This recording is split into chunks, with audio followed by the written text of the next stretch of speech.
Good afternoon, ladies and gentlemen. Welcome to the special council meeting for Monday, March 27th, 2017. First, I want to recognize we're on the traditional territory of the Stoneyman First Nations, and our clerk this afternoon is Ms. Sheila Gurry. As we call the meeting to order. Can we have an introduction of late items, please, Ms. Gurry? Thank you, Your Worship. This evening on the agenda we have item 5C, O'Day Surrey, Nanaimo Marina Association. We're adding presenters Don Pretty and Robert Reed. For agenda item 9A, Officer Appointment and Delegation Amendment Bylaw 2017, number 7031.06, to reflect changes to appointments since the bylaw was last amended. It's to be adopted. We're adding delegation Don Bonner. Agenda item 14, Core Services Report and Delegations, add delegation Don Bonner. And agenda item 17, procedural motion, add Community Charter Section 91I. Thank you very much. Any additional items, Council? Seeing none, call the question with respect to adopting the agenda as amended. Moved by Councillor Bestwick, seconded by Councillor Clark. All those in favor? Opposed? Motion carries. We're now in session. Motion for the adoption of the minutes. There's a special council meeting for February 20th, March 6th, March 6th, and March 13th. Moved by Councillor Bestwick. Seconded by Councillor Clark. Any errors or omissions? Seeing none, call the question. All those in favor? Opposed? Motion carries. Our first item of business is the presentation from Mr. Tegan Marshall to provide a presentation regarding human trafficking in Canada. Now, because of the way the cameras are facing, we have to get you up to the front. You do have a microphone here for you, Tegan. I understand you are a student of Nanaimo Christian School? You be correct, Mr. Mayor. Thank you.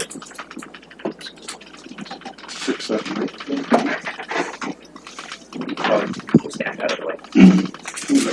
Yeah,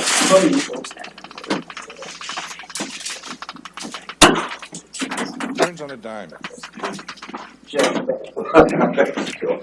Okay, thank you, Mr. Mayor and council members. It is a privilege to be here this late this evening. I appreciate it. Today I will be talking to you about human trafficking in Canada. I have been working on this since September with Miss Kathy Peters, who you have heard from before. So it's really tugged at my heartstrings, to say the least. So let's get rolling. Human trafficking in Canada.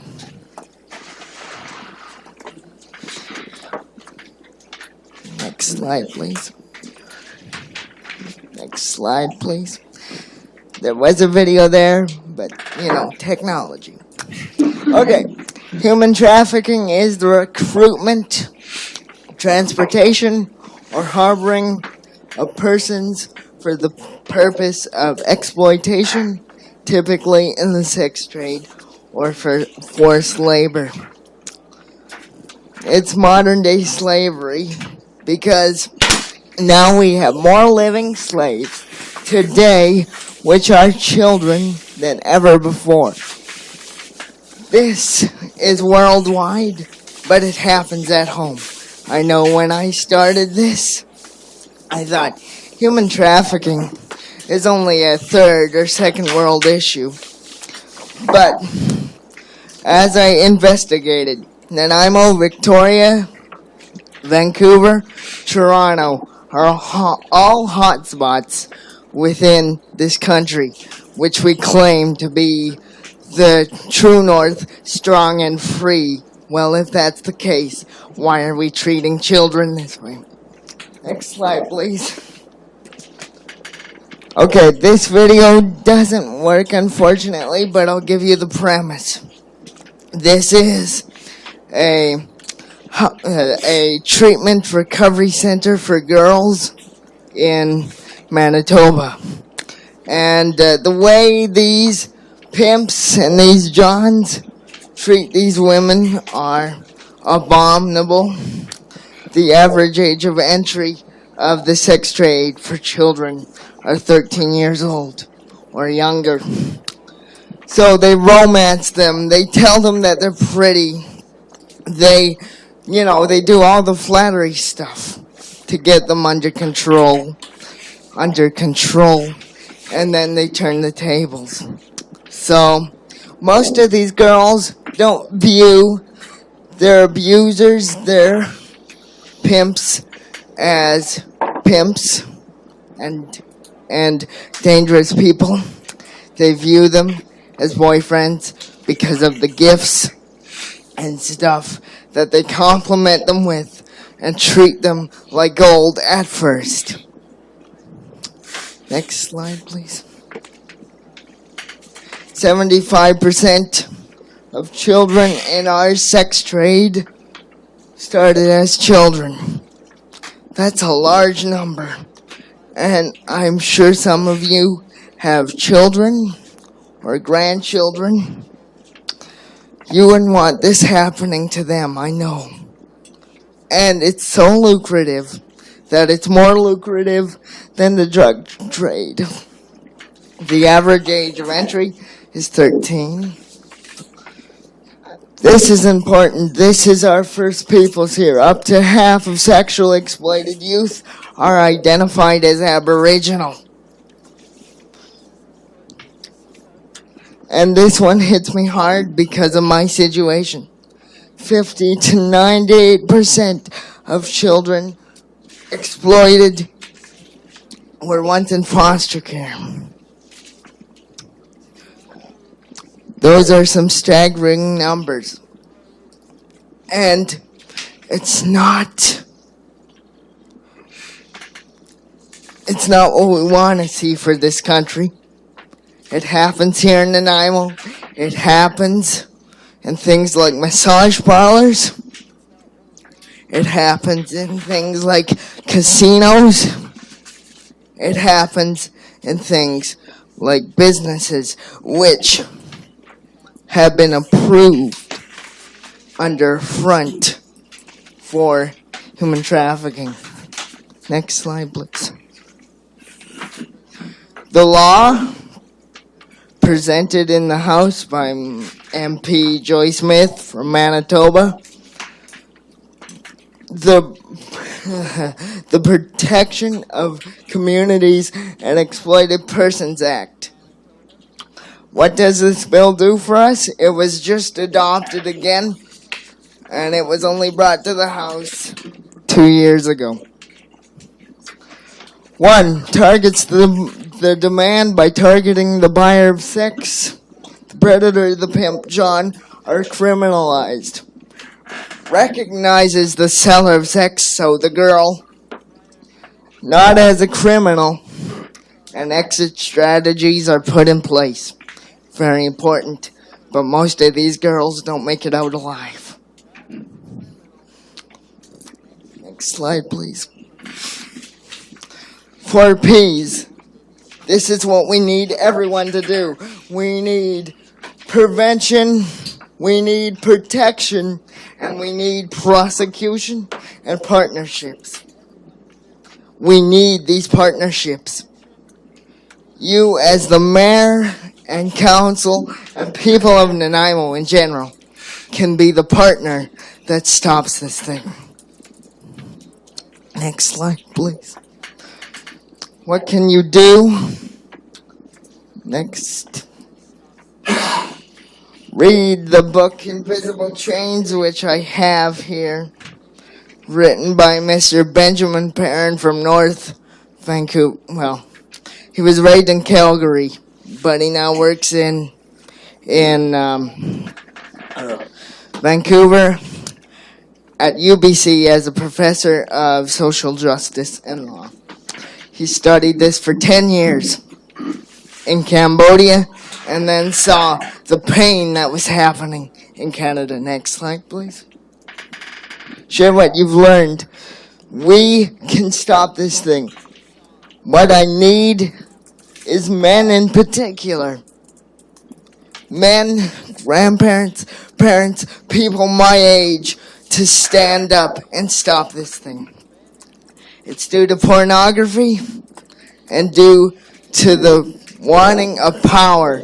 It's all thanks to these things that young men at my age decide to treat these women this way. Next slide, please. Know the warning signs of human trafficking in your community at work and when traveling. Next slide, please. Think/pray for every man, woman, and child who has suffered harm through sexual exploitation. Because think of the parents that don't get their girls back.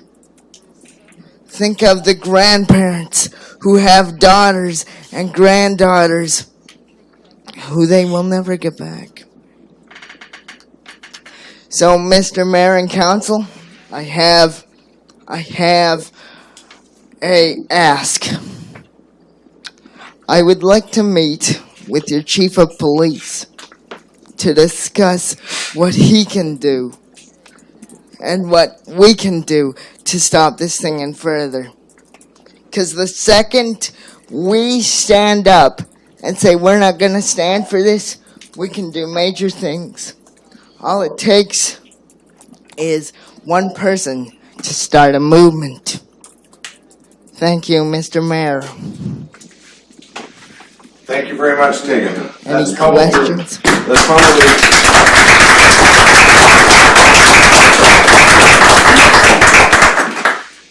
I should have had my no clapping speech, but I would have clapped too.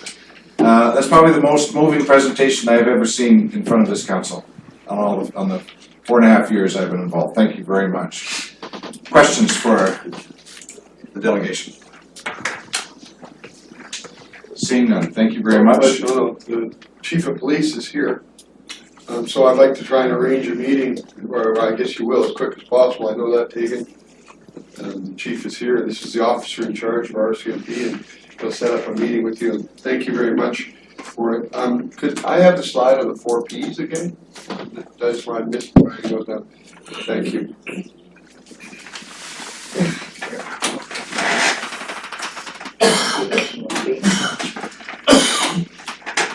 Councillor, Thank you very much. thank you. Councillor Yocum? Thank you, Tegan, for the powerful presentation. My name is Bill Yocum, and the one slide you had up there, all of the slides, very powerful, but not to intervene with your work with the chief of police, but I'd be very interested in meeting with yourself in the future, as my main job, I run a child welfare agency, so those numbers hit me the heart, and I know too many files, because I run a child welfare agency for 9 First Nations, for kids in care, and also being from St. Amos, so I look forward to, this is an area we can collectively all gotta work together on, because the Aboriginal piece goes under the radar, and if it's not in our backyard, people usually don't care, so I lift my hands up to you for bringing awareness to that. And that's what we can do, so we'll be in touch. Yeah. Because our First Nations people and our non-First Nations people need to know this. Yes. Thank you. Very good. Thank you very much. Motion to receive the delegation. Moved by Councillor Brennan, seconded by Councillor Thorpe. All those in favor? Opposed? Motion carried. If I could, just for anybody who didn't write it down, the book is called Invisible Chains. I know that I'll be getting it.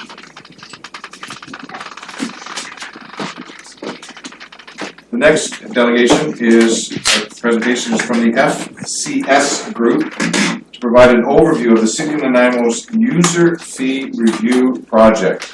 Oh my God, how thrilling this is going to be. That was my thought.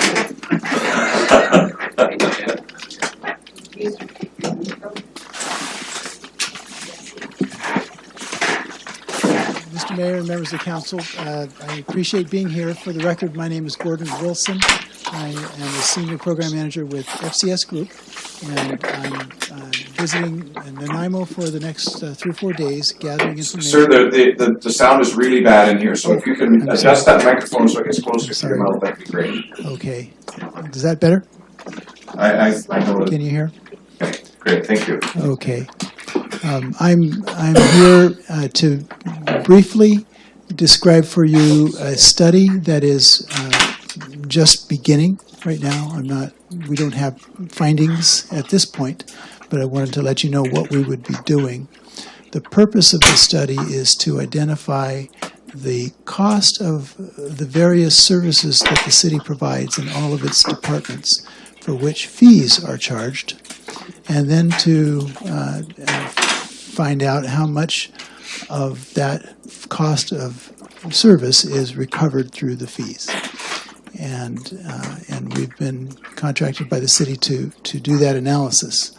The process is we'll be spending a few days gathering information, meeting with each of the departments from their staff, and learning from them about how they spend their staff time, how the various expenses are recorded, and we'll be doing allocations over the next couple of months to determine what the full allocated cost is.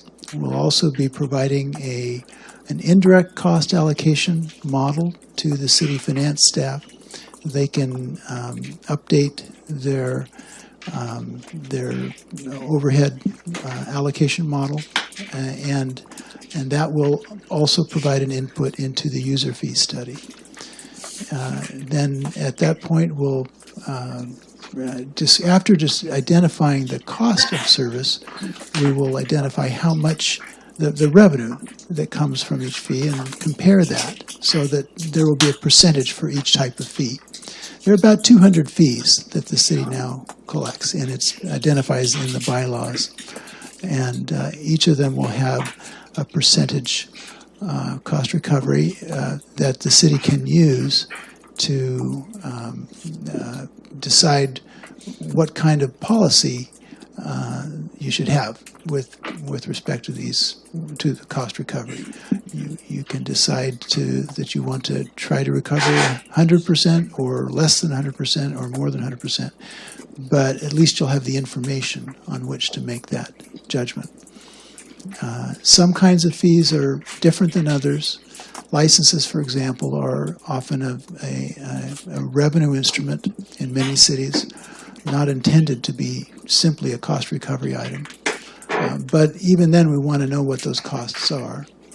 Parks and Recreation is always a special case because the bylaws don't identify the cost of every particular activity every quarter.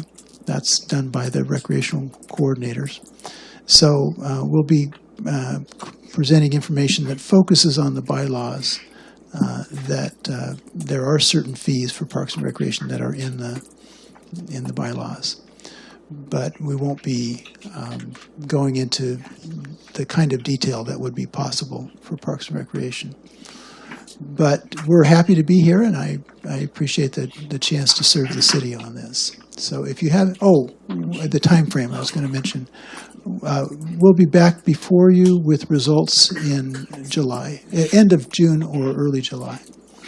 So it's about a 3-month-long study in total. Do you have any questions for us? Thank you. I've got Councillor Thorpe, Yocum, and Bestwick. Thank you, Chair. Thank you, Mr. Wilson. I'm glad to see this being undertaken. I think it's probably something which is a little bit overdue. 2 questions. Number 1, will you be supplying us with comparables to other communities, or is that not part of your mandate? And secondly, would you be making any specific recommendations based on your findings? Good questions. The comparables are definitely part of this kind of analysis, but in discussing with the managers in the finance department of our scope, they felt like they could handle that part of it with staff resources. So we won't be spending time on that, but as part of giving you the ability to decide whether a fee is too high or not high enough, that is definitely information you'll need. In terms of recommendations, we will point out some things. If we see some things that seem out of line from the standpoint of our experience, we'll let you know. But there are a lot of value judgments in something like this. And we're not going to, if we present recommendations, they'll be soft recommendations, they'll be suggestions. This is not a technical study that, I mean, we'll give you technical findings, but the recommendations might come in the form of, you might want to take a look at this. because the local conditions make such a difference, and local values make such a difference to what the appropriate cost recovery is. Thank you, I totally agree with you, I'm pleased to hear you say that, so thank you. Councillor Yocum. Thank you, sir, for the presentation. Of the 200 plus fee reviews you're going to oversee, are probably a dumb question, but are DCCs part of this project? DCCs are not part of this project. The fees, and actually I appreciate you asking that question. Certain things are outside of the scope. For example, a fine is not essentially a cost recovery fee. A fine is meant to be punitive. It's meant to make somebody go ouch, to deter a certain kind of behavior. It's not recovering a cost. What we're talking about is either regulatory fees or rental fees or the kinds of fees that tend to recover a cost. Now, a DCC is a special case and is often associated with particular types of infrastructure. And we're not also covering water and sewer fees, water and sewer rate revenues. That's within our expertise, but it's not part of this particular study. So just to wrap up, if I may, I look forward to that study as well after this one, because I've heard anecdotally that our DCCs are being the same forever. They're really low on that spectrum. So, but I'm digressing right now, but we'll get through this one and maybe we'll bring that one later through Victor. Thank you. Thank you. Councillor Bestwick, followed by Councillor Holman. Thank you, Mr. Wilson. You answered one of my questions with the timeline, June, July. Thank you. Yeah. My second question was, does this include transit fares or anything to do with transit operations? No, it doesn't. The majority of the fees are, well, the largest number are planning and development and building and engineering and public works and fire and cemetery and bylaw and business licenses and the rentals and admissions fees that are part of Parks and Recreation bylaw. Those are the scope. Thank you. Follow up to staff then. Is there any opportunity to increase the scope of work, or is there not an opportunity at this point in time to increase the scope of work? Mr. Ballard. Through the chair, we would like to keep this part of it, this phase of it. So it's in phases. So there's things that we decided to exclude, so we can come back to them. A good example is water and sewer. So that's probably phase 2 of that. If there's other things that we've left out that council would like us to prioritize, we will take a look at those. But we'd like this phase to go through. In terms of transit, transit fares are set by RDN, but I know there's advertising related to transit. That's a separate file that's under review in engineering and finance, if that's what you're referring to. Well, the city carries a significant burden on our contribution to the RDN, of which one is transit.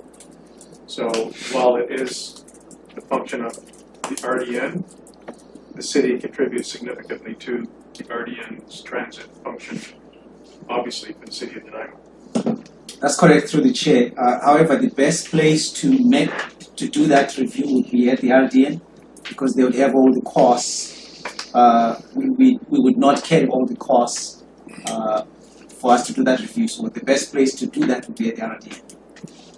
I'll take your recommendation. Thank you. Councillor Holman. Thank you. Thanks for the information. How about garbage?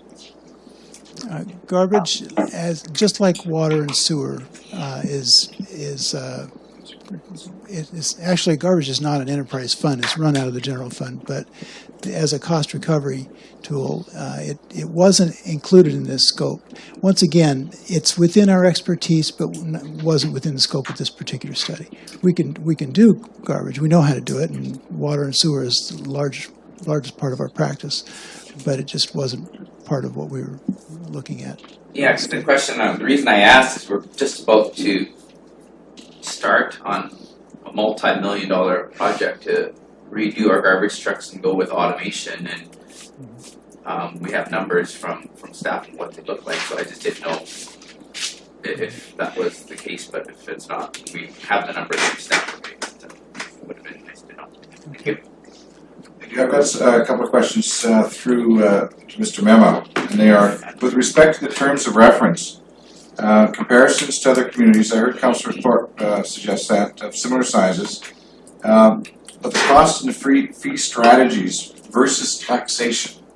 So for example, we've been charging water separately from taxation, unlike many communities, for many years, and we've been metering. Now, the downside of it from a taxpayer, they would suggest that it's been it's an added fee. However, the upside has been that it's really forced an aggressive conservation movement in IMO. So we're one of the least, the lowest users of water. So is the terms of reference going to include our strategy of having user fees separated from taxation? Is that one of the versus other communities?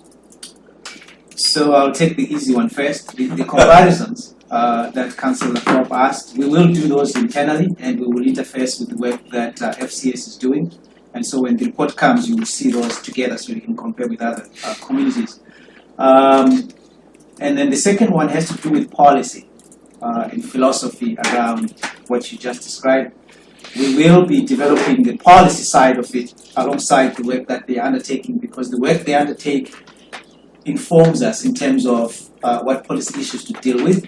I do have a lady who emailed me probably the first week I was here, about a couple of months ago, who wanted to see why the city wasn't providing discounts for seniors for water, for instance.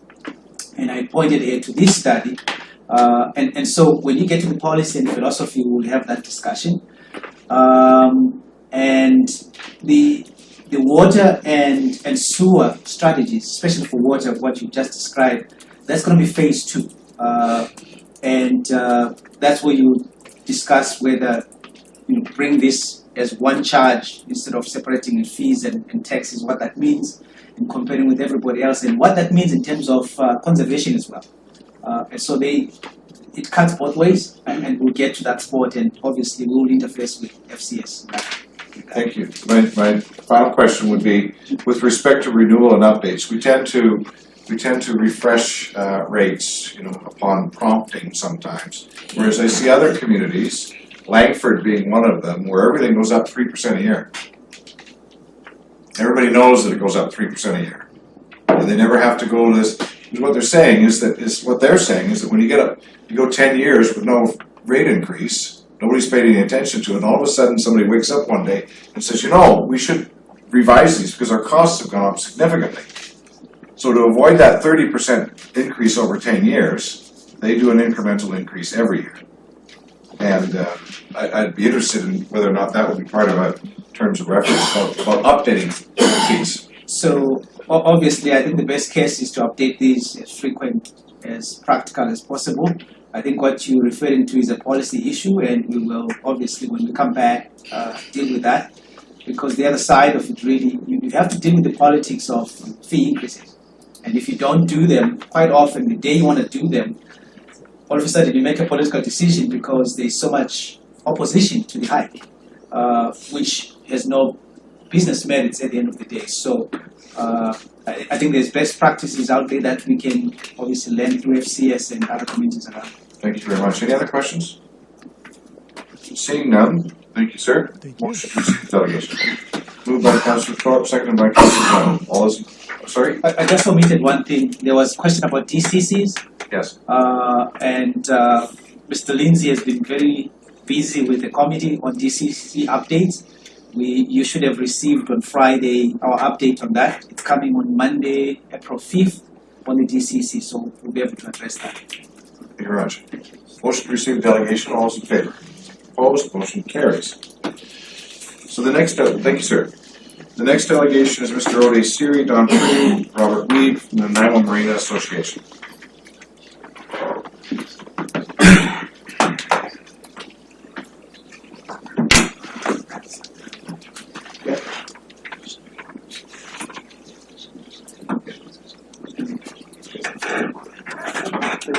Actually, Bobby, do you want to come up here? You're welcome to.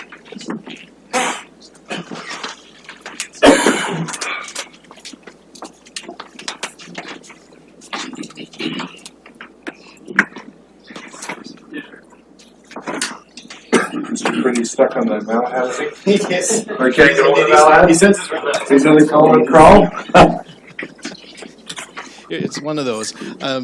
But we're very fortunate to have Ian McPherson from one of the board directors as well from Boating BC who's here.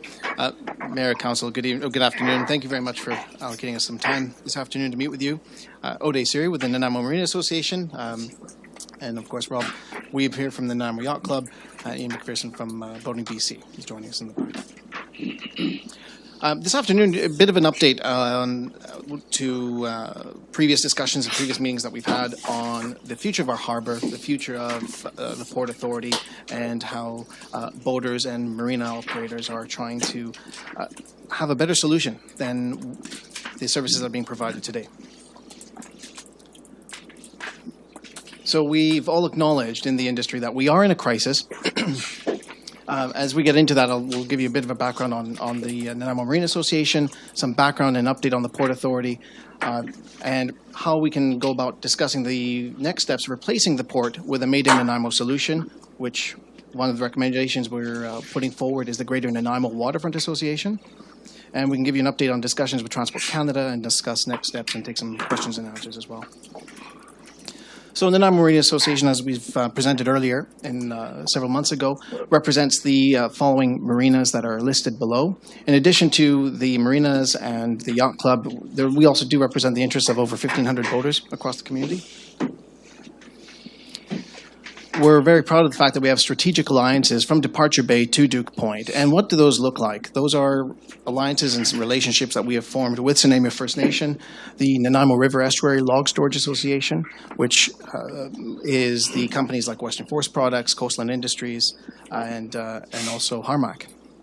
The Nanaimo Hospitality Association, Boating BC, the Chamber of Shipping, seaplane operators, shipping operators, port terminal operators.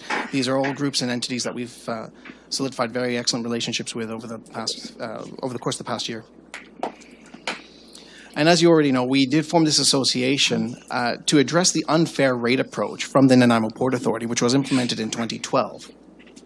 The Port Authority created this environment, and it's unfair not just to the business owners, but also to boaters, to users and citizens, and it's also unfair to investment on the harbour. And through these protocols, these rate increases that the port has implemented, it suppressed investment and development of Nanaimo Harbour. And as we said moments ago, the dispute started in 2012 after the port changed their lease rate formula. They were traditionally set by Public Works through assessments, but in 2012 the port changed direction and went with a private appraisal model, and the private appraiser used upland property values to determine water lot values. So we immediately saw rates increase, in some cases over 450%. And those rate increases account for approximately 80% of a marina's gross revenue in some cases, which is completely unheard of in any business, let alone a marina operation. So we've had ongoing discussions with the Port Authority for years, since 2012 when they first started doing this. They acknowledge that it's a crisis, they acknowledge there's a problem, but they take no action.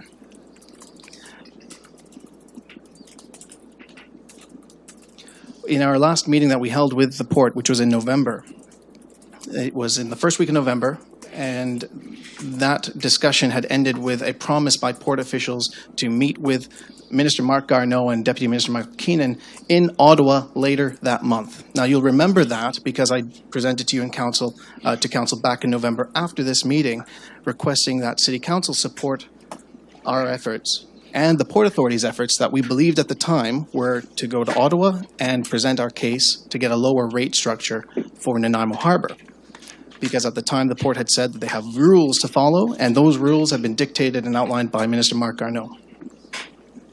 The port promised to solve this rate crisis at this meeting with the minister in late 2016, hence the urgency that we had put on you to develop a letter for us to provide the minister with. Pardon me. And we were very grateful we got that letter. In the first week of December, anticipating a response from the port, we still had not heard anything, so we wrote back to the port saying, please give us an update. How did the meeting go? We received an update from Bernie Dumas, and he said the meeting did not occur. Things happened in Ottawa, and there was never, the meeting just didn't happen. In that time, what we've then learned, through communication with the Deputy Minister and his office and Minister Garneau's letters to us specifically, is that the Minister does not set the rules or the guidelines as to how a port operates. According to Canada Marine Act, letters patent, and communication directly from the Minister, the port sets its own rules.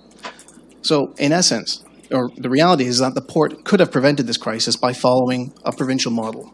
And the provincial model, which we've discussed before, is a long-term lease model where marina operators pay 3.5% of their gross revenue for the first 15 years of a 30-year term, and then 4% of their potential gross revenue for the second term of the 15-year lease. This is an income-based approach to lease structures.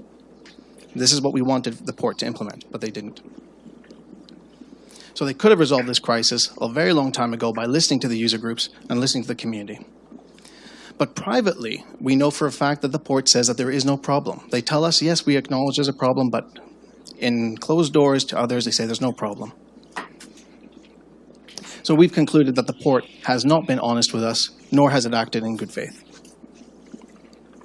But we have an industry that's united, and we have a community that's united on this issue. Businesses operating along Nanaimo Harbour have been emboldened by the real peril that our businesses face today. So from Departure Bay to Duke Point, from north to south, the community is united in dispatching the NPA model. We have no confidence and no faith that the port will work in the best interest of the local public good. And we've given the port numerous opportunities to do what is right for the community, and they have failed over and over again.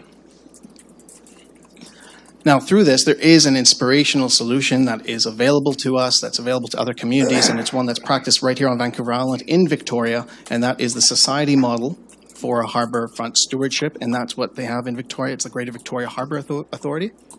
And that's one example.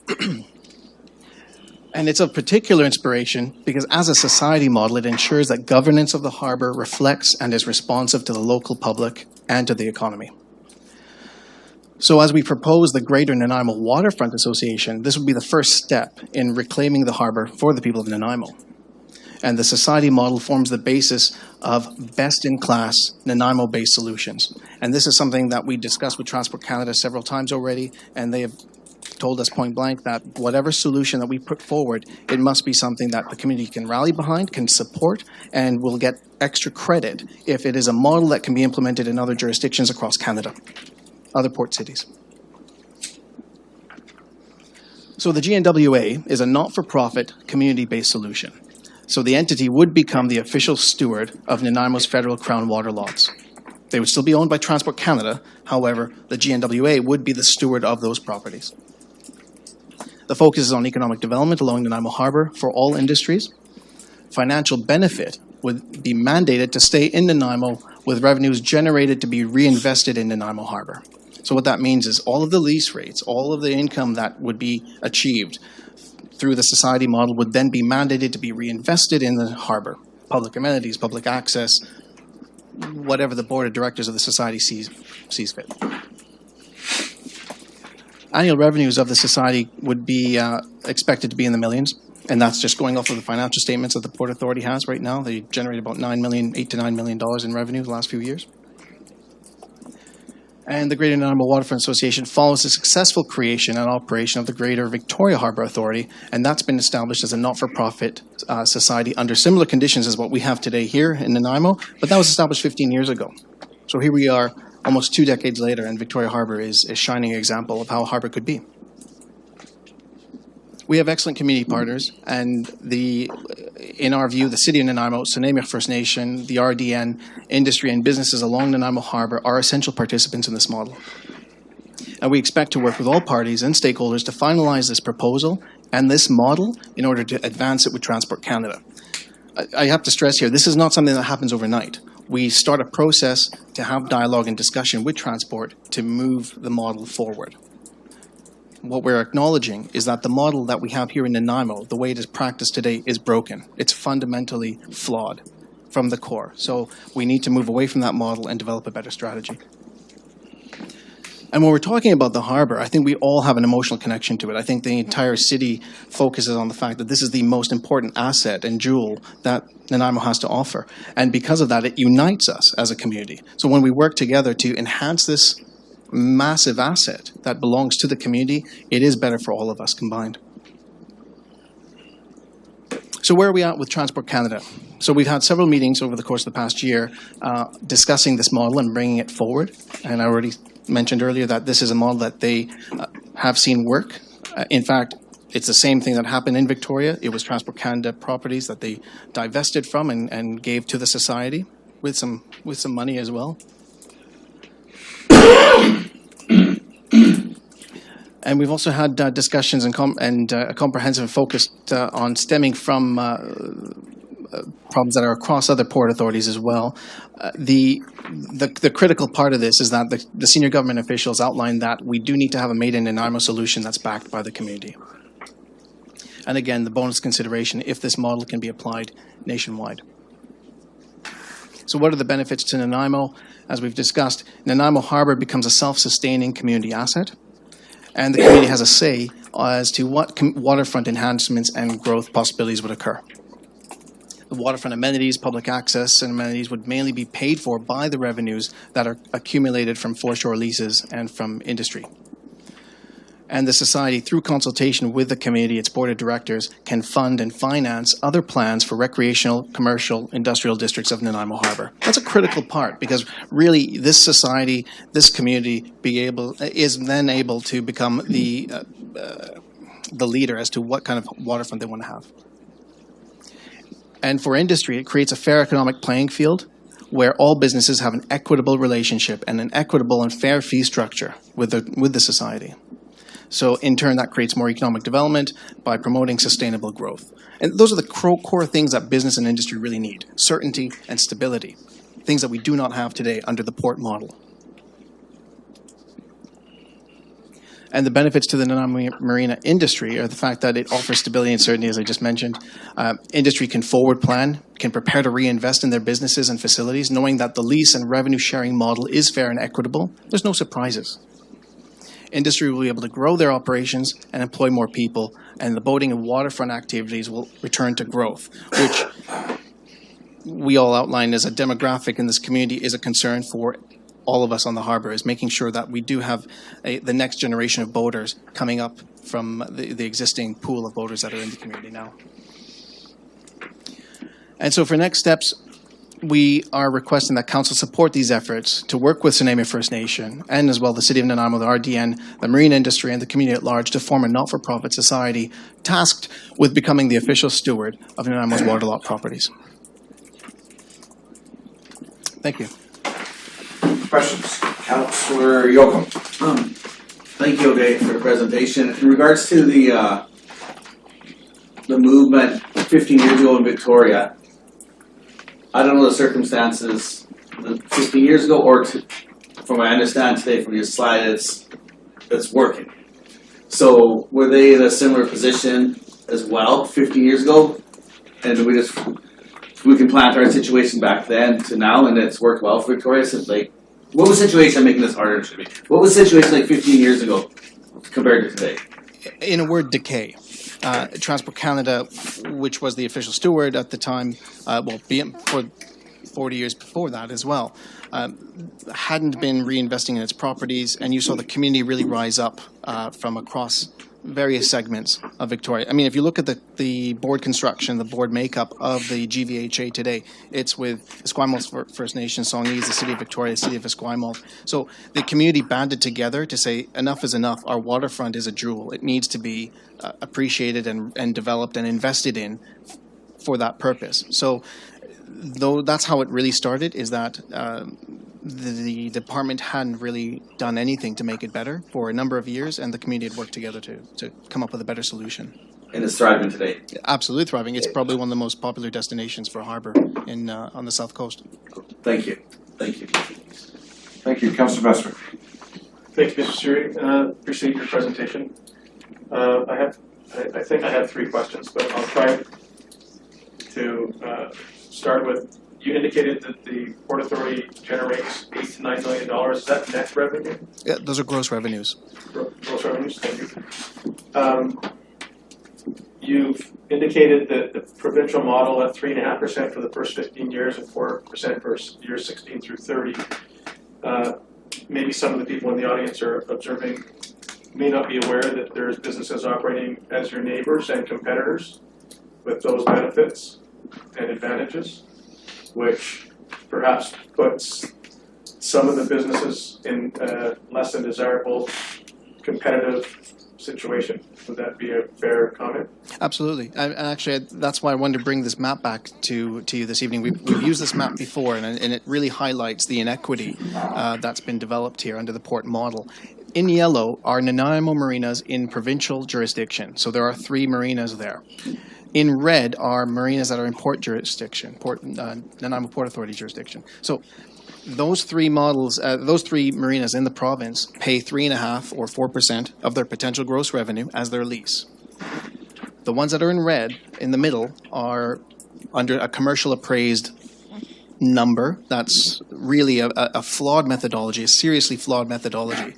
When you compare that, the market is really what the provincial marinas are paying, which is an income-based approach. So it does create, and to give you an example, one of these provincial marinas pays approximately $40,000 as a lease to the province. Other marinas in the port jurisdiction are paying in excess of $100,000. Now, those marinas are probably about a third the size of the provincial one. So for a marina that's making, and that marina we know is making approximately $1 million a year, because 4% of $1 million is that 40,000. Whereas the marinas that are paying 120 or more, or within that range, $120,000 a year, are making about $120,000, $130,000 a year in their operation. So in those cases, they're not even breaking even. And there are other marinas in port jurisdiction that are losing money based on this model. Thank you. So fairness and equity is certainly a major concern. Could you go to your last slide?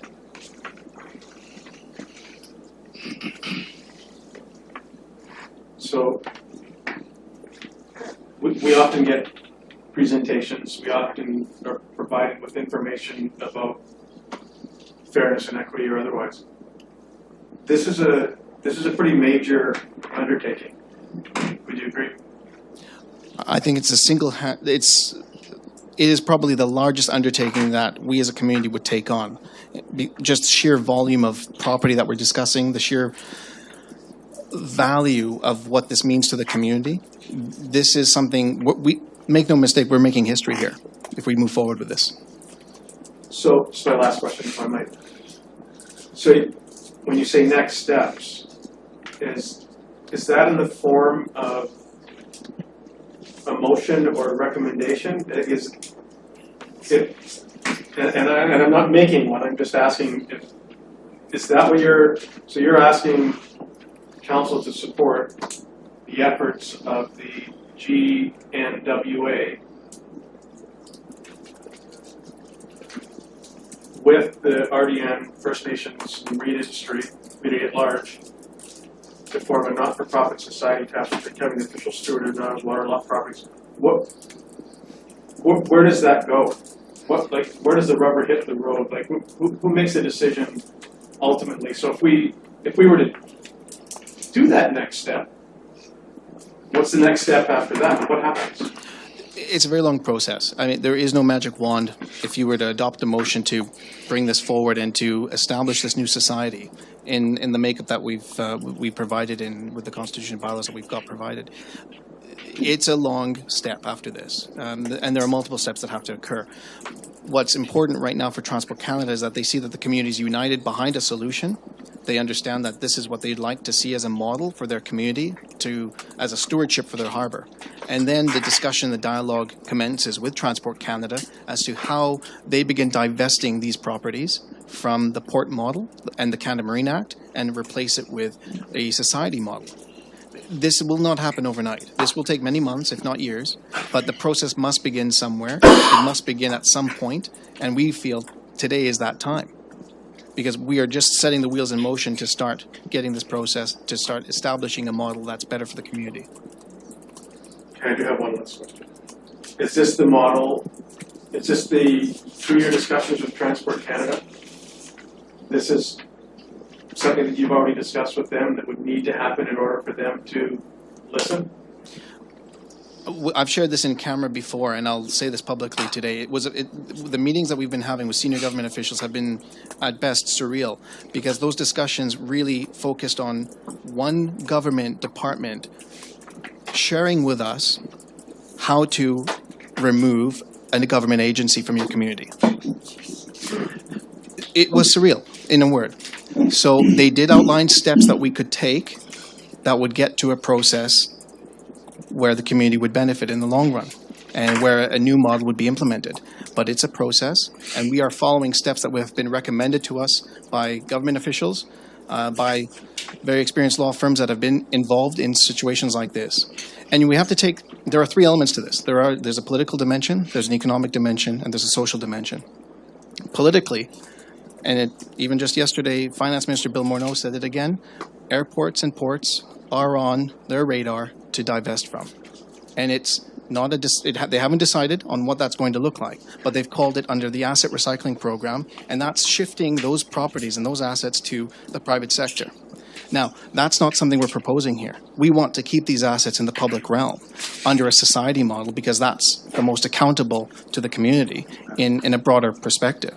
So that's the other benefit of going with the society model. Yeah, we could look at getting the province involved. We could look at potentially just the city doing it. But really, the way it runs from a department down to other agencies or to to another model, it goes from a government department, from federal. They look at divesting to First Nations, if possible. Next, the province, and then the city. So what we're doing is combining all those three efforts together and creating the society model. Thank you. Thank you, Councillor Hong. Thank you. Thank you for the information. So I just wanted some clarification. We're just not talking about NPA-controlled marinas. You're talking about the entire NPA organization as a whole.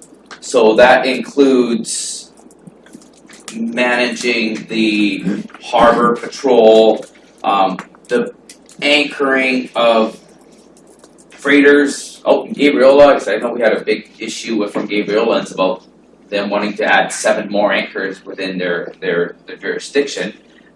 You're talking about the transport of movement of goods with their cranes and everything else associated with this, and also the 50 cents I pay for my BC Ferry port fees and on all these. So this is the whole package, right? You're not specifically talking about one individual part. In reality, the focus has to be a comprehensive solution for all industries, for the whole community, cruise ship terminal, everything. Absolutely. Thank you. Thank you. I have a number of questions for you. First off, there was a 2-page document that was posted on Facebook that appears to be a letter from yourself. Did you author this? I didn't post anything on Facebook. I did send a letter to Mayor and Council. I sent a letter to our membership and to others in the industry. Is that the letter you're referring to? It's 2 pages. It appears to be a call to action to get people out here. Oh, most definitely. Then, yeah, that was probably yes. Yeah, there's some pretty strong words in here. It's a very serious situation, Your Honor. And they're not only towards the port, but there's some things in here that are directed to me as well. When I put forward the reconsideration of the motion to go to the ABICC, my only reason for doing that was because I still don't clearly understand how this process works with 3 different methodologies. You got the Greater Victoria Harbour Authority, you've got the provincial, and you've got the federal. And all I wanna know is what are the upsides and the downsides of each one? And if I have 100,000 square foot water lot and 100,000 square feet of upland property that I wanna lease from somebody, what do I pay under all three models? And what are the risks and the upsides and downsides? So the following day after that meeting, I did speak to one of the folks that was involved with the provincial water lots and land and upland leases, who's successfully been able to purchase his property.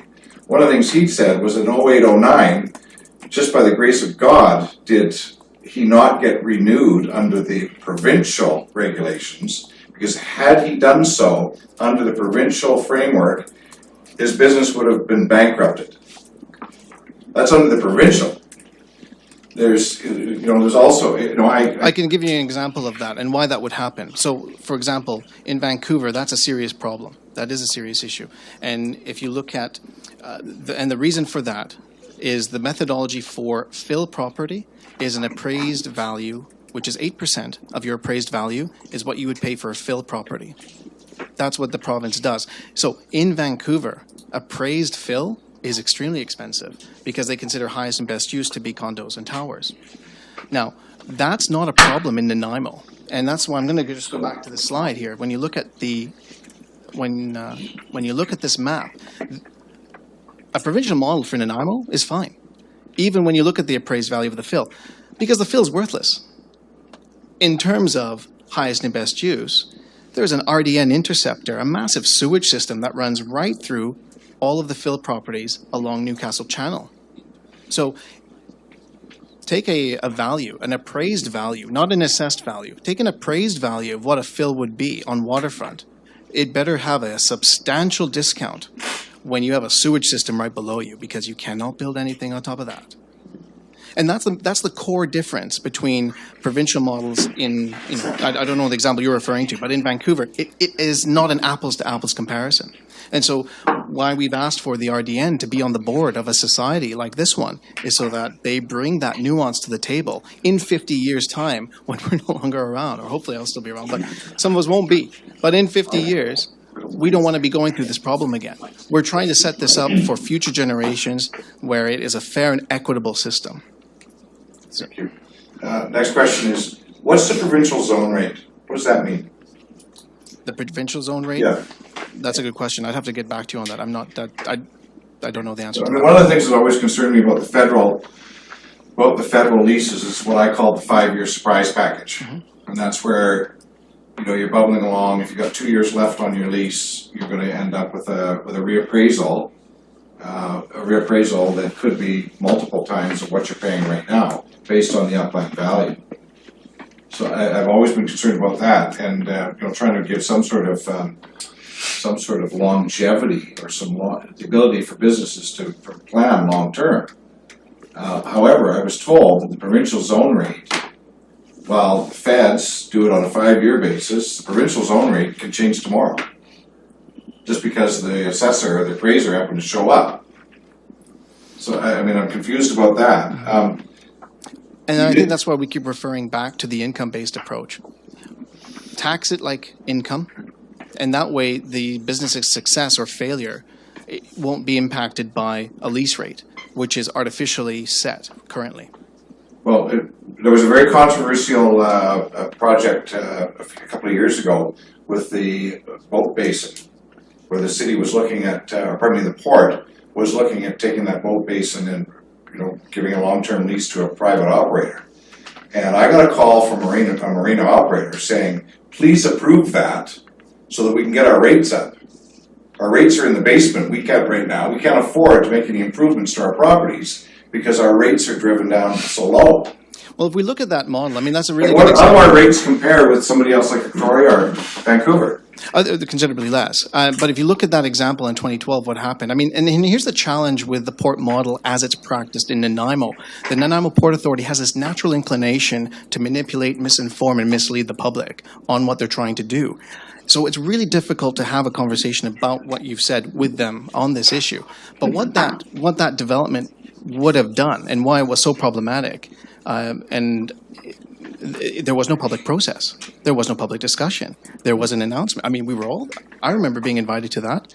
Many of us at this table were at that announcement.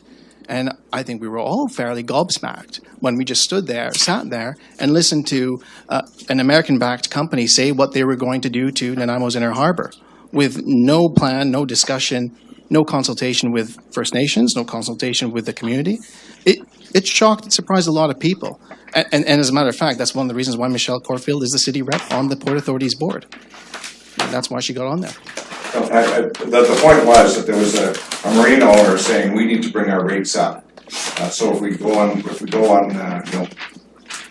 very, very low rates provided to everybody, of course they don't have the opportunity to be able to renew infrastructure. And don't get me wrong, if I've got a piece of property on Protection Island, I want it to be, I want my rate to be the same as those guys around the corner that are under a different jurisdiction. I don't want someone else to have an advantage or pay a significantly different rate. I hear what you're saying there. And the market's the market. I mean, boaters will pay what they can afford. Right. And that's why the income-based approach really allows you to determine, are you happy with a 50% occupied marina? Or do you want to try to get to 98 or 100% occupancy? And that's where you manage your yield, you manage your operation, and whatever income you bring from that, you pay the 3.5% as your lease payment. One thing I found interesting when I was doing some study on this was somebody quoted me on a heavy industrial basis where they pay $8,000 a year for a provincial lease, water lot lease. And yet the city of Nanaimo taxes them $14,000 a year. So we all know why. It's because the city and whoever is in charge of those leases always wants to provide the greatest return for their shareholders, i.e. the citizens. So I found that to be very strange, and it's just one of those other flies in the ointment of this whole conversation. And I think that's why we're trying to bring the focus down to really core issues here. We're talking about the future of the harbor and what's a comprehensive way to resolve it. And that's by working together as a community and identifying what the issues are. I think we've done that many times over the course of the past year now with council. We've done it for years with the Port Authority in Nanaimo. We've had open and frank and honest conversations with the community and people who are invested in this industry and in our harbor. And it's about focusing on what matters and how do we do this better, because the status quo is not working and has failed to work for many, many years. And what you're seeing tonight, and a lot of people who are here this evening, are saying enough is enough, and we need to work together to solve it. Thank you very much. Any other questions? Councillor Thorpe? Anyone? Councillor Brennan? Thank you, Chair. Thank you, Mr. Siri, for the information, and we have heard you before. It's interesting, it's disturbing. I certainly appreciate what you're saying about the need for fairness and equity, and I quite understand that is something that needs to be addressed. I guess on the other side, what I'm hearing from you is a request for support that council would, in my opinion, have to really look at very carefully, because it involves basically unfriending a major partner with the city in a number of projects. And would possibly jeopardize working agreements that we might want to have in place. So that's something I think we would have to look at very carefully. My question to you, and I apologize for my ignorance, is where does the Nanaimo Port Authority derive its authority from? Is it from the Federal Ministry of Transportation? And if so, yes, and if not, where else? And secondly, whatever the body is that does give it its authority, would that not be the body which would be a key to dissolving it and saying, no, we want to replace you with something in a different model? Can you help me with that? I think so. I have to just remark first on the unfriending of the Port Authority. I mean, let's assume that they were, best friends here between the port and the city. Does council feel that the relationship has been healthy with the Port Authority to date? My point is that whether we have the opinion it's healthy or not, we do have a working relationship, and they are partners in a number of projects with us. So we would have to be very cognizant of that if we wanted to jeopardize that relationship. And I think that's where we're trying to say this is not jeopardizing a relationship. The community believes fairly strongly that there is a fundamental flaw with how the port model works in Nanaimo. And if they didn't feel that way, we wouldn't be here tonight, or months before, or years before that. So when we talk about the relationship, the onus is on the port to work with the community. The onus is on the port to make sure that they're accountable to the community. And this is where we say they have this natural inclination to not do those things. And that's what's really bizarre. And I'll give you the handouts of the Canada Marine Act and Letters Patent. Those specifically identify areas that the port should be doing today and for the past many years, really.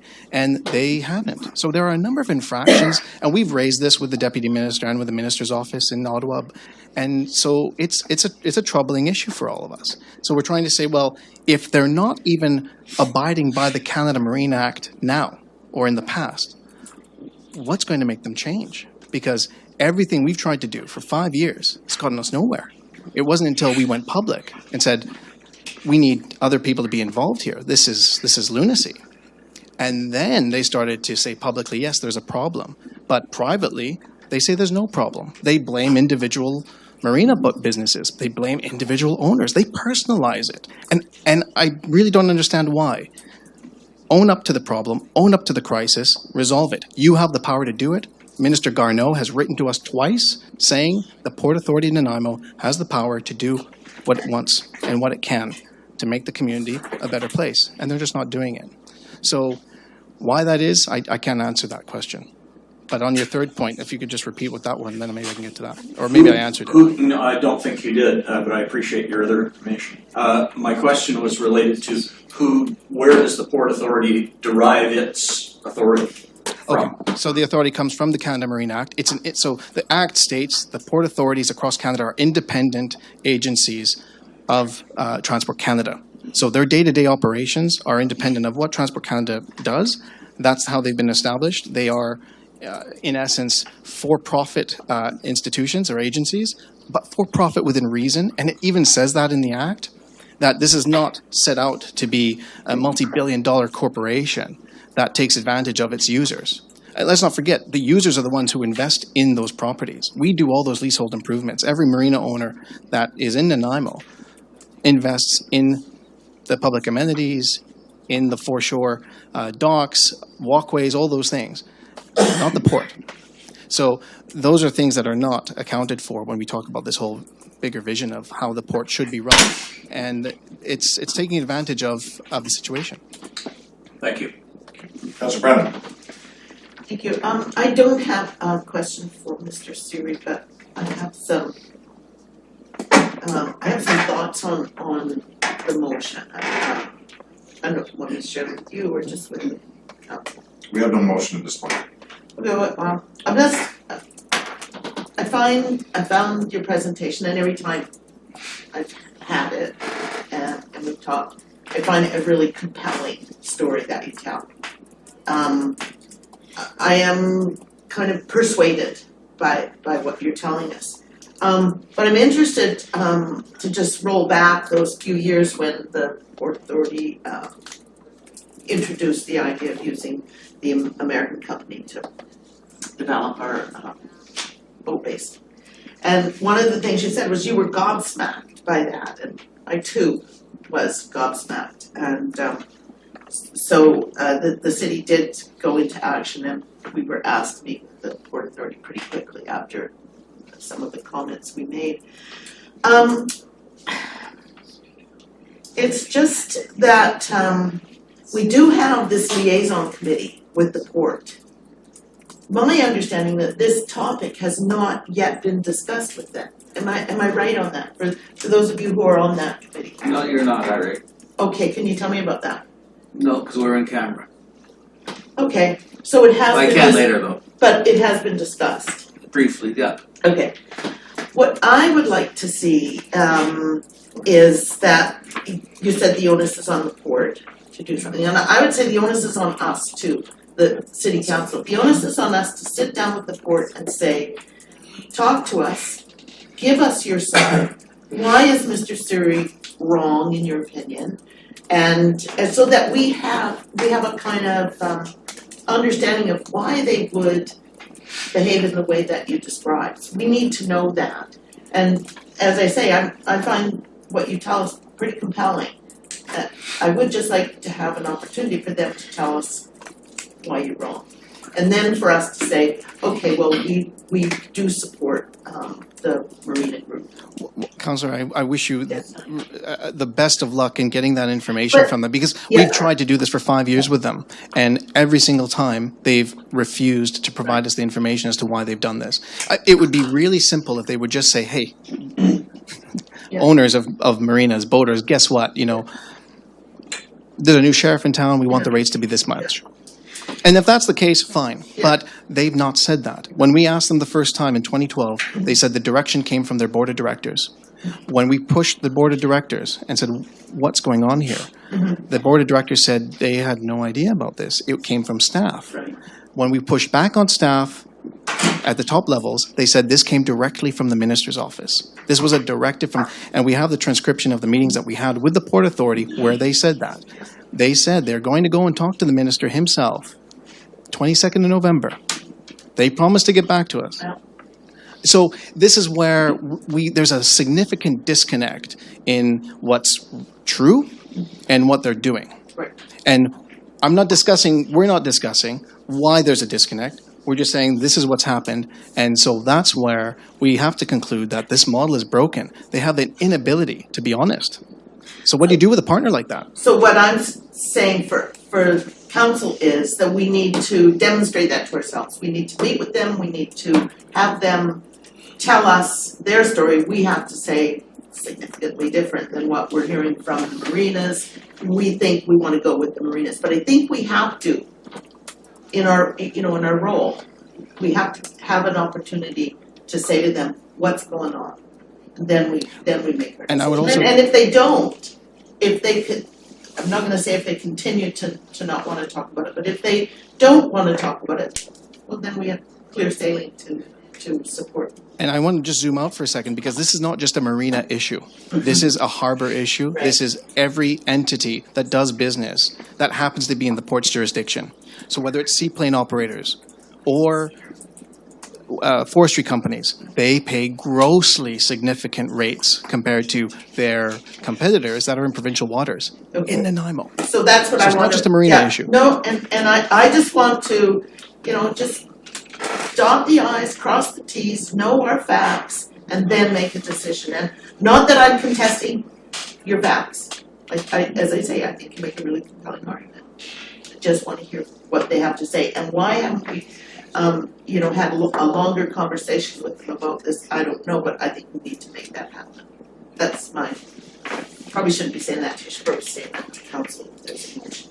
That's what I want. I want to step back, take a step back, talk to them, find out their side of the story, and then decide on our support. Unless you're going to tell me there's a time frame here that we can't afford to do that. And I would say with respect, Councillor, that the frustration at the industry level, at the business level, at the boater level is palpable. It's overflowing. I mean, we're going into a week where we're celebrating boating right now, the Nanaimo Boat Show coming up. And there is this overwhelming sense of frustration with an agency that is unaccountable, unelected, and unresponsive to the community. So what do you do? So given that sense out there, I would expect the Port Authority to respond to us very quickly. That would be my sense, that if you know that the community is really bubbling around about this, they've been to council is saying to the community, we think you're telling a pretty important story here, we're just going to check with these guys. If they don't show up, that's their problem. But I will have at least said, what's your story? That's important to me. Councillor Fuller. Okay, we put the invite out to Mr. Siri to come about a week ago, was it? I think we put the invite. That was last week, yeah. Last week. Did we also put it out to the MPA? I thought we put it out to the MPA to come and show up for this meeting as well. We wanted to see a presentation. We wanted to see the other presentation. Oddly enough, they're not here. With the agendas and all that, we knew they were coming. They knew they were coming. They're not here. Perhaps Mr. Member can answer your question.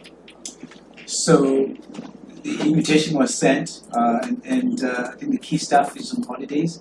And we do have an in-camera, I think, conversation, whether it's tonight or next week, I'm not too sure. Yes, yeah, thank you, Your Worship. They are on the agenda for the in-camera this evening, and the reason that they are in camera and not open is because to discuss their leases, that lease information has to be discussed in camera and can be disclosed. So if I just may, this is the point of contention here that we've had for years. These leases, they are public. Under the Access to Information and Privacy, any citizen can demand these documents to be provided. We haven't gone down that road. Well, actually, that's not true. We have gone down that road now. But we previously did not go down that road of ATIPing any files from the Port Authority because the language they use is that they're a partner. They're a partner with business. They're a partner in the community. They want to help businesses grow. That's what they say.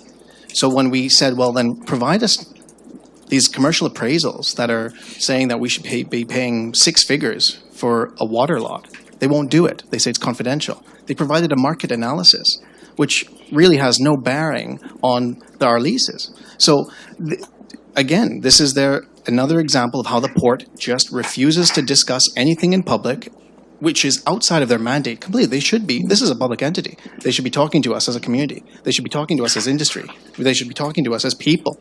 And they just refuse to do it time and time again. And again, here they are. They're coming tonight. In camera.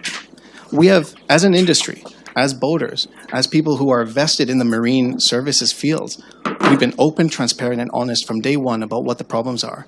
And they will not address it, and they've refused to meet in public about it. Okay, thank you. Any further questions, Councillor Floyd? Yeah. Okay, Mr. Mema, did you want to address one of the councillor's questions? I'll let him maybe. Okay, thank you. Proceed. Okay, so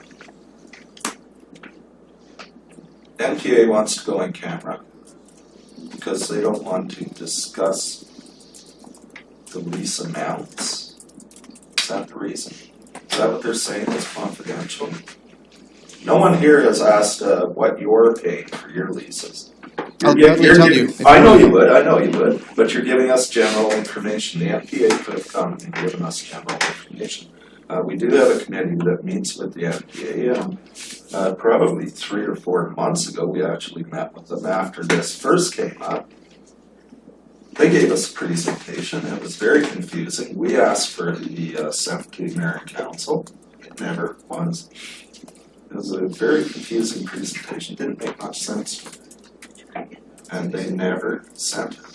So, and because of everything else that's going on, it's kind of slid to the back door. Now this is coming back up again. Now they want to come out. As for going back to the boat basin and the privatization of that, I can remember distinctly. What? Well, I'm not going to face the audience because I need to face this. So, sorry you can't hear me.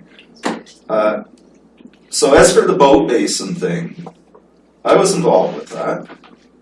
I was involved with Michelle on it. And when we approached the city, the comment from the city is, oh, we have no authority to do anything. That was the comment of the city. It wasn't, oh yeah, the city jumped right in. We had to point out that the city actually did have some authority. And then the city kind of came on board. So, the MPA had an opportunity to be here tonight. They could have been here. They could have spoken just like you were. General terms, talked about the 80%, the 3.5%, 4%. Very straightforward, not a lot of detail. But they chose not to. They've chosen to go in camera, to do it secretly. And I don't like that. Mr. Mema. So, Your Worship, this is a journey. It's not an event. And it's not going to be solved today. He's been on the journey, I think, from what he's saying, for a couple of years. And it's only coming to a head now, I'm sure. And so there is some stuff that we can do to support the process. We cannot preempt where your support is going to lie whenever that comes. as staff, we can take a look at how the Victoria model got into place and how the city of Victoria participated and participates today. So we can do that. The next thing is we have to realize that the issue is existential for both parties anyway. And so the question that Councillor Thorpe raised hits the heart of the whole thing. What we would hope as your staff is that we can steer all parties towards, I think, a non-confrontational, I think, process to come to some, I don't know whether it's an agreement or whatever it is, as a future. And I do appreciate some council members, I think, consternation with the idea of an in-camera with NPA. At this point, for the benefit of Mr. O'Day, council is not playing favoritism or favorites to any group. It's trying to engage with yourselves and also with the other party. So I don't know what council is going to do in camera. I can't preempt that. But I think if we can all commit to a process, whatever that is, there's a lease issue, there's a AVICC resolution, there's an existential piece to deal with. So if we separate those pieces and be able to, I think, move together as a community, and that's the part. When these things happen, yes, they are business, but I always say they are individuals at the back end of all the decisions that we make. And so I think there is a compelling case being made. You want to hear the other side. If they are dragging their feet, you need to let them know that. But at a certain point, I think that there needs to be a resolution that is community-based, that meets everybody else's needs.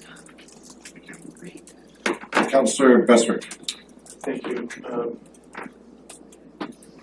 I think we need to obviously receive the delegation, but unless there's more questions for him, and then determine what next steps are. But this is very similar, if not identical, information to what we received weeks and months ago. And the list of organizations and businesses that were placed up there is a significant coalition of businesses that are exacerbated with their energy and their businesses being able to develop and redevelop.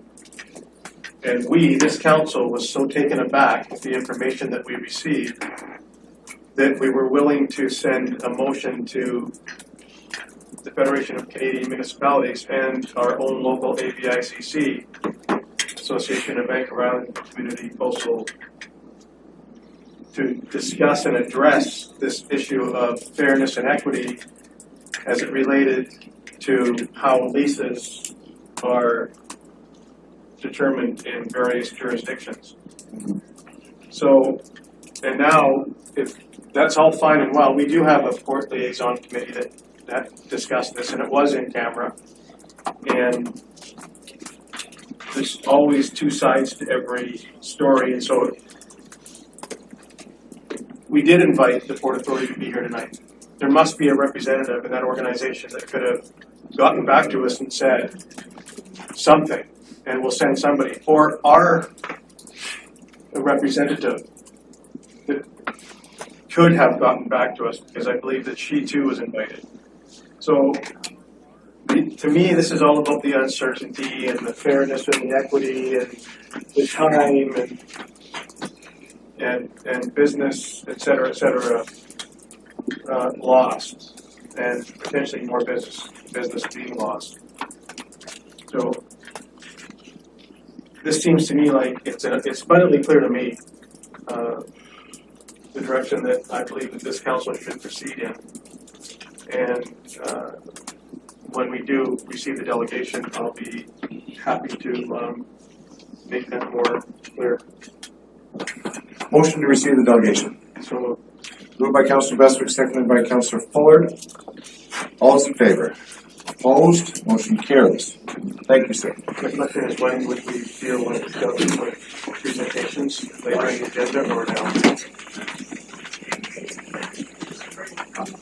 If Councillor Bestwick wishes to make a motion now regarding the presentation, it would be now. Okay, so the clerk has clarified that the presentation would be made, or a potential motion would be made now. I'd be happy to do that for councillors that are in the meeting or in attendance. You could put it off under other business. Okay, let's bring it up as other business. Okay. Next item, the Regional Growth Strategy Amendment Bylaw, number 1615.01.2016. There's a recommendation on page 19. I'll move staff recommendation. Move the recommendation. Moved by Councillor Hong and seconded by Councillor Thorpe. Discussion. Seeing none, call the question. All those in favor? Opposed? Motion carries. There's, next item is Harbour City Theatre License of Use Extension. The purpose is to provide a funding commitment for a 2-year extension of the Harbour City Theatre Alliance license of use to manage the Community Performing Arts Center at 25 Victoria Road. There is a recommendation on page 35. Somebody prepared to move recommendation. Moved by Councillor Brennan, seconded by Councillor Hong. Is there a discussion? Councillor Westbrook. Thank you. I'd like these items very out if possible. Number one, I certainly don't have any concern about the annual operating grant. We just had a presentation from Mr. Wilson tonight discussing fees and charges. And with this grant, or with this rent, or this subsidy, or whatever, however you want to position the grant, fall under the rates and fees and user fees that are being reviewed? Sorry, Your Worship. I'm not sure if Mr. Lindsay wants to address that, but I'll address my comments after.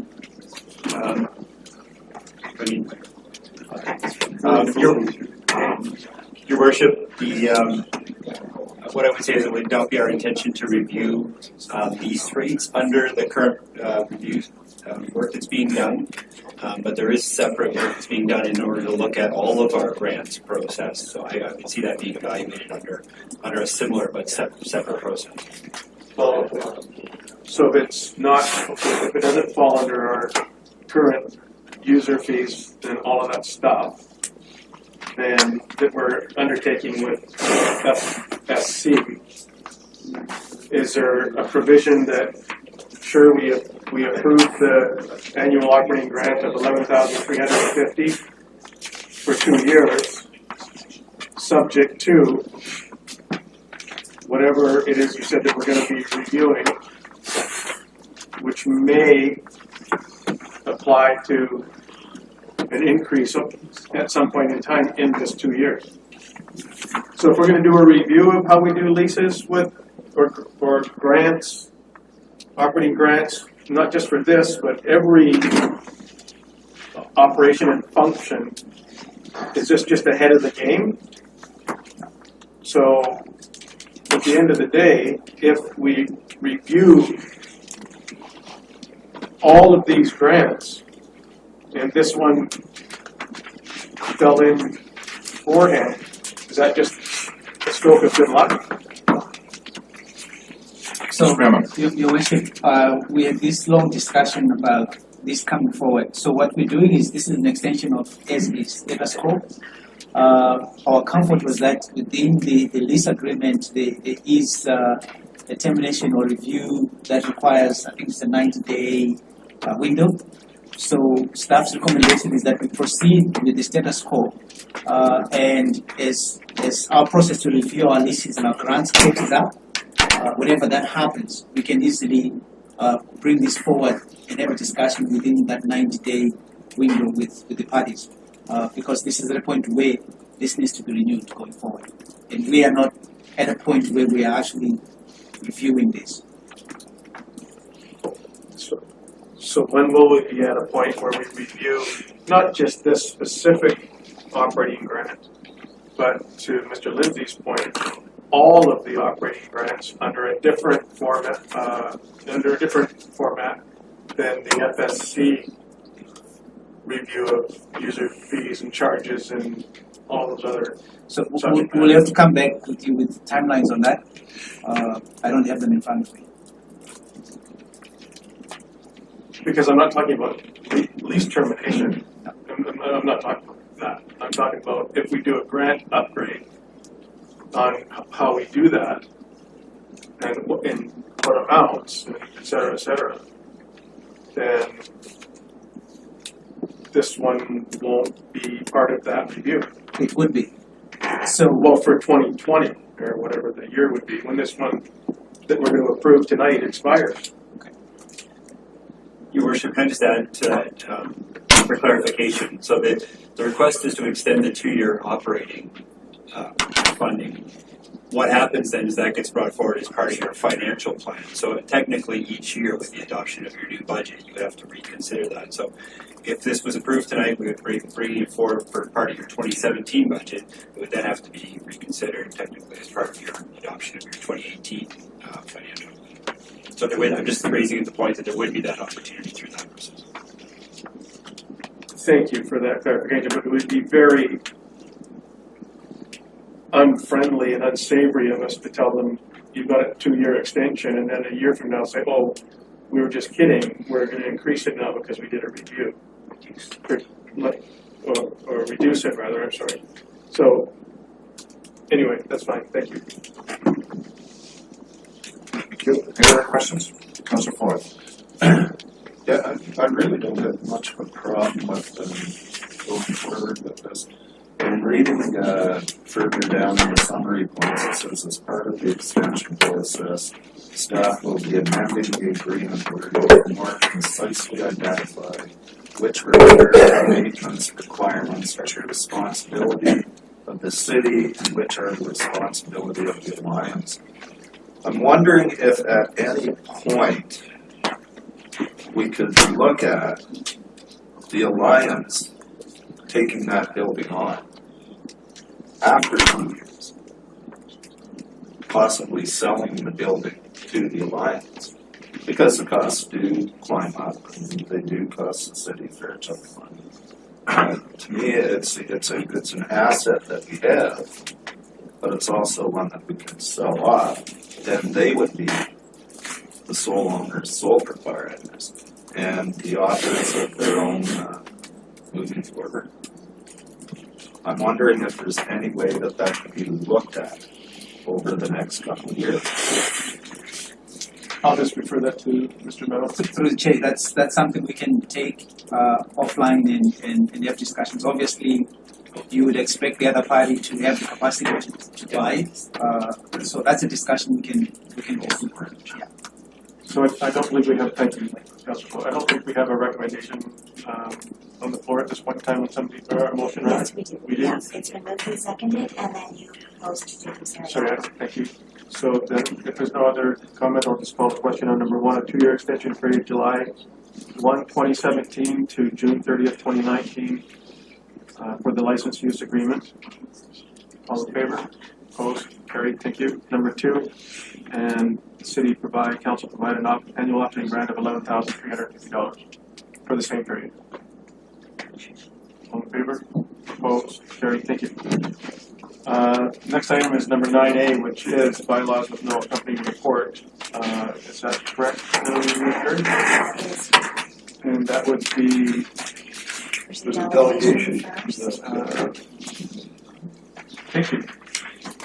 I would call the delegation forward. I don't have the notes. So, Mr. Bonner.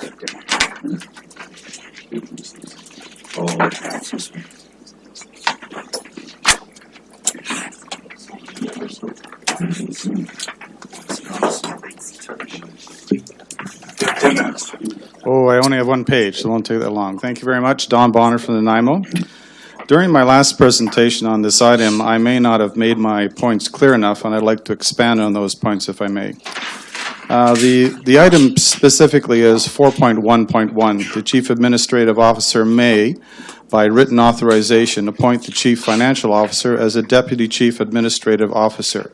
The Deputy Chief Administrative Officer shall act as the Chief Administrative Officer if the Chief Administrative Officer becomes ill or is otherwise prevented from fulfilling the role of the Chief Administrative Officer.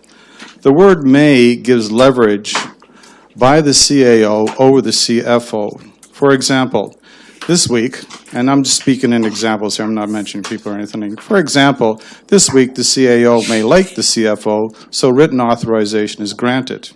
Next week, the CFO does something the CAO doesn't like, and in retaliation, the CAO rescinds the authorization. You can't have a bylaw that is based on the day-to-day whims of one person. Now, you can pass a bylaw that says the Chief Financial Officer will take over the duties of the CAO in the event that they are unable to perform their job, and that would be fine because then it is your choice as council. If this council's will to implement this bylaw, then why are you limiting it to the CFO? Why are you not making the CAO only choose or not choose the CFO? What happens if there is someone else on staff that the CAO thinks would be a better fit? Also, what happens if the CAO doesn't choose the CFO in writing? What process is in place to pick a replacement? Right now, it would appear that you either get the CFO as a replacement or you get no one, and there's no process to pick someone else. Again, this is not a well-written amendment to the bylaw. It looks like this recommendation by staff is being proposed for a one-off event that may be happening in the near future. This is not why a bylaw should be amended or created.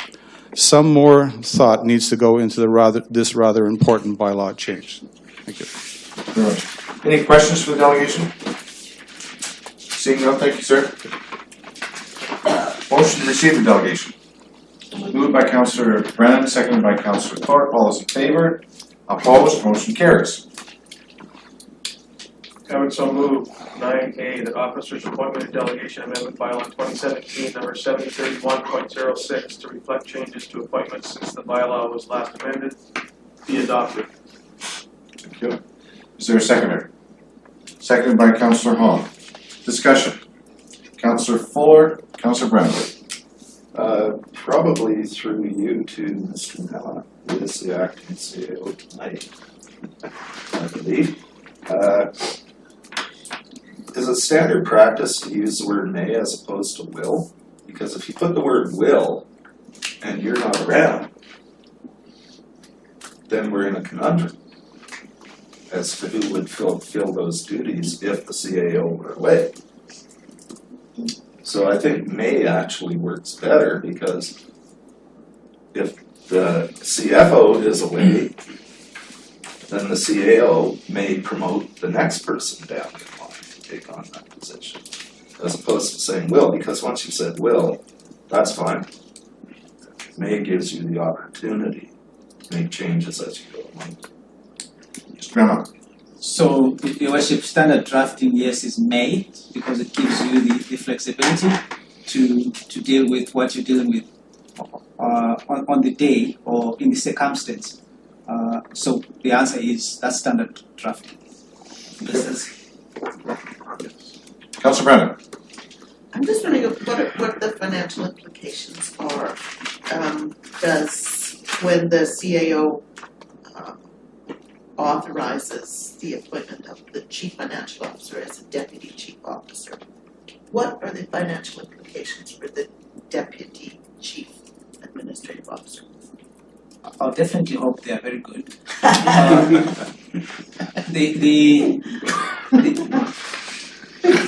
Through Your Worship, the practice is that acting pay is based on, I think, 10% of your current salary. It's not based on the other, and that's standard for every acting. And is that immediate, or does it take effect after 3 days in the acting position, or how does that work? I wish I had this in front of me. I don't, but I can certainly provide that to council.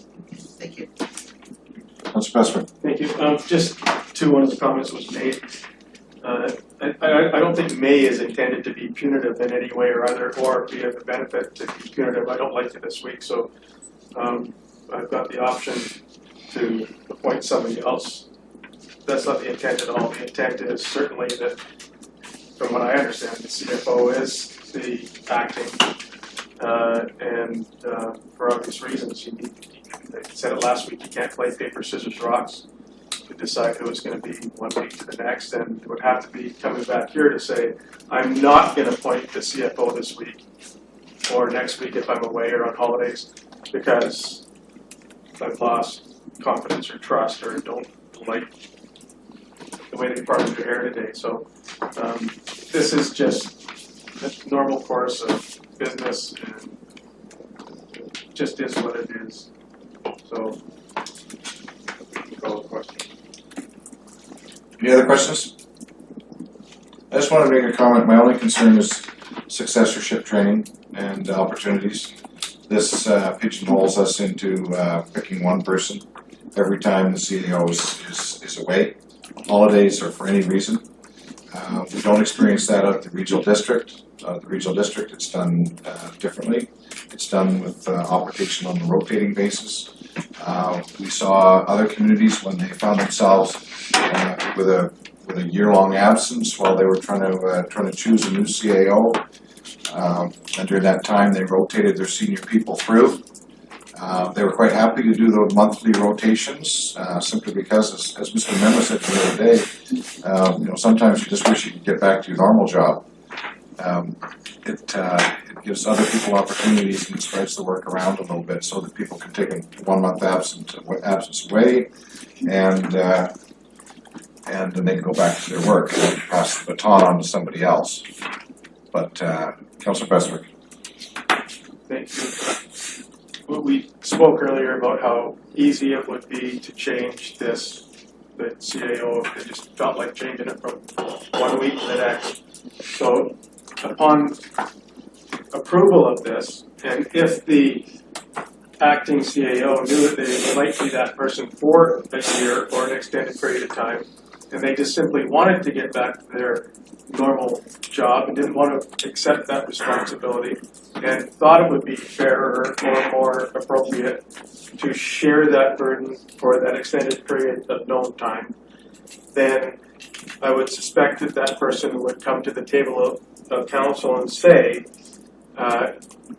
under the circumstances, I would like to make this proposal to amend the bylaw to reflect the next 12-month period of time while we're seeking to appoint a new CAO. And here would be my recommendation coming from the person in that position if they felt as though that they weren't capable to continue with their job. Oftentimes we backfill underneath to support a person that would be elevated in that position. So there's so many solutions, there's so many different ways to skin the cat. This is just a normal course of business. There's nothing different about this than in any other practice, to appoint a person in the event of the absence of. Thank you. I'm not going to support the motion, not because I don't like the CFO. It's only because I don't consider it to be normal. It's the first time I've ever seen it where you name someone. So, I'm going to call a question. All those in favor? Opposed? Show Mayor Mankey opposed. Motion passes. So, next one is Core Services Review Report and Delegations. We have one delegation, Mr. Don Bonner. For me? Oh, pardon me. Other business. Other business, yes, that was me. I'd like to make a motion that was on the screen. If you could please either put that motion back up or I don't know if we have his presentation still. Mr. Surrey's presentation, is it on that? Nope, not it. That captures nothing.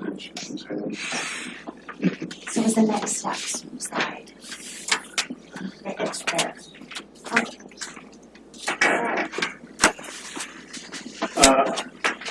I would so move the council support the efforts of the GNWA to work with Stunema, city, regional district, the marine industry, and the community at large to form a not-for-profit society tasked with becoming the official steward of the Nanaimo's water lots properties. Motion is moved by Councillor Bestwick, seconded by Councillor Kipp. Discussion. Councillor Brennan. I am very reluctant to support this at this time. For the reasons that I explained to the delegation in this presentation, I think we need one more kick at the can to ensure that we, as you know, the face of the city, have gone to the Port Authority and asked them to explain their reading of the situation. The second thing is that we have, we put out a request to the Port Authority to come to council and speak to us, and they replied, and we have put them on the agenda for this evening, later today, albeit in a closed meeting, but that our staff agreed to that and put that on our agenda, and that is going to happen. So that's why I'm very reluctant to support this motion, because we have already invited the Port Authority to come and speak to us. They may be speaking to a group of people that have their mind up, I don't know. But I would hate to have them come and us say, thanks for showing up. No, we invited you, but we already decided not to support you anymore. So I think that, you know, we need to give them one more kick at the can. We've invited them to speak to us, and so we should give them that opportunity before we make a final decision. Okay, Councillor Bestwick. Thank you. Just a question to staff, Mr. Memo. I have my yellow pages here. I don't have the referred delegation, and then my pages that I am understanding is going to visit with us after this meeting. So are you looking for the addendum? So, the clerk will clarify that. Thank you. And is the specific topic the one that's been provided? Is it?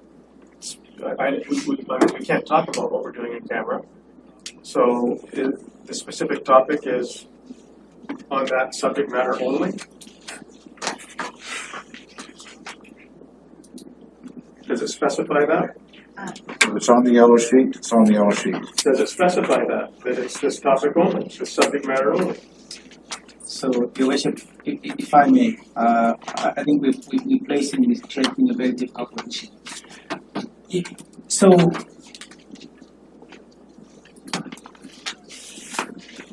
council may not like that. Council may not like that NPA is coming in town. I understand that part, but I think our recommendation as your staff is that you probably want to go through that in camera meeting, and if after that you feel we need to bring this back, we will bring this back to the next open meeting. I think for fairness and equity, for relationships, I think I usually say to people, I think what happens today may happen tomorrow.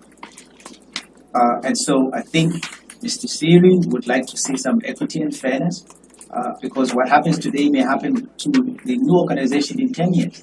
So if we can just, I think, go through tonight, have the NPA, have them present their piece, put the two pieces together, we can bring this back for your consideration in the next open meeting.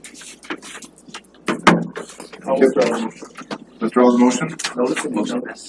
Table or? Well, withdraw it. Okay, seconder? You're okay with that? Thank you. Okay, motion's been withdrawn. Next item. Core Services Report and Delegations, Mr. Don Bonner, including core review.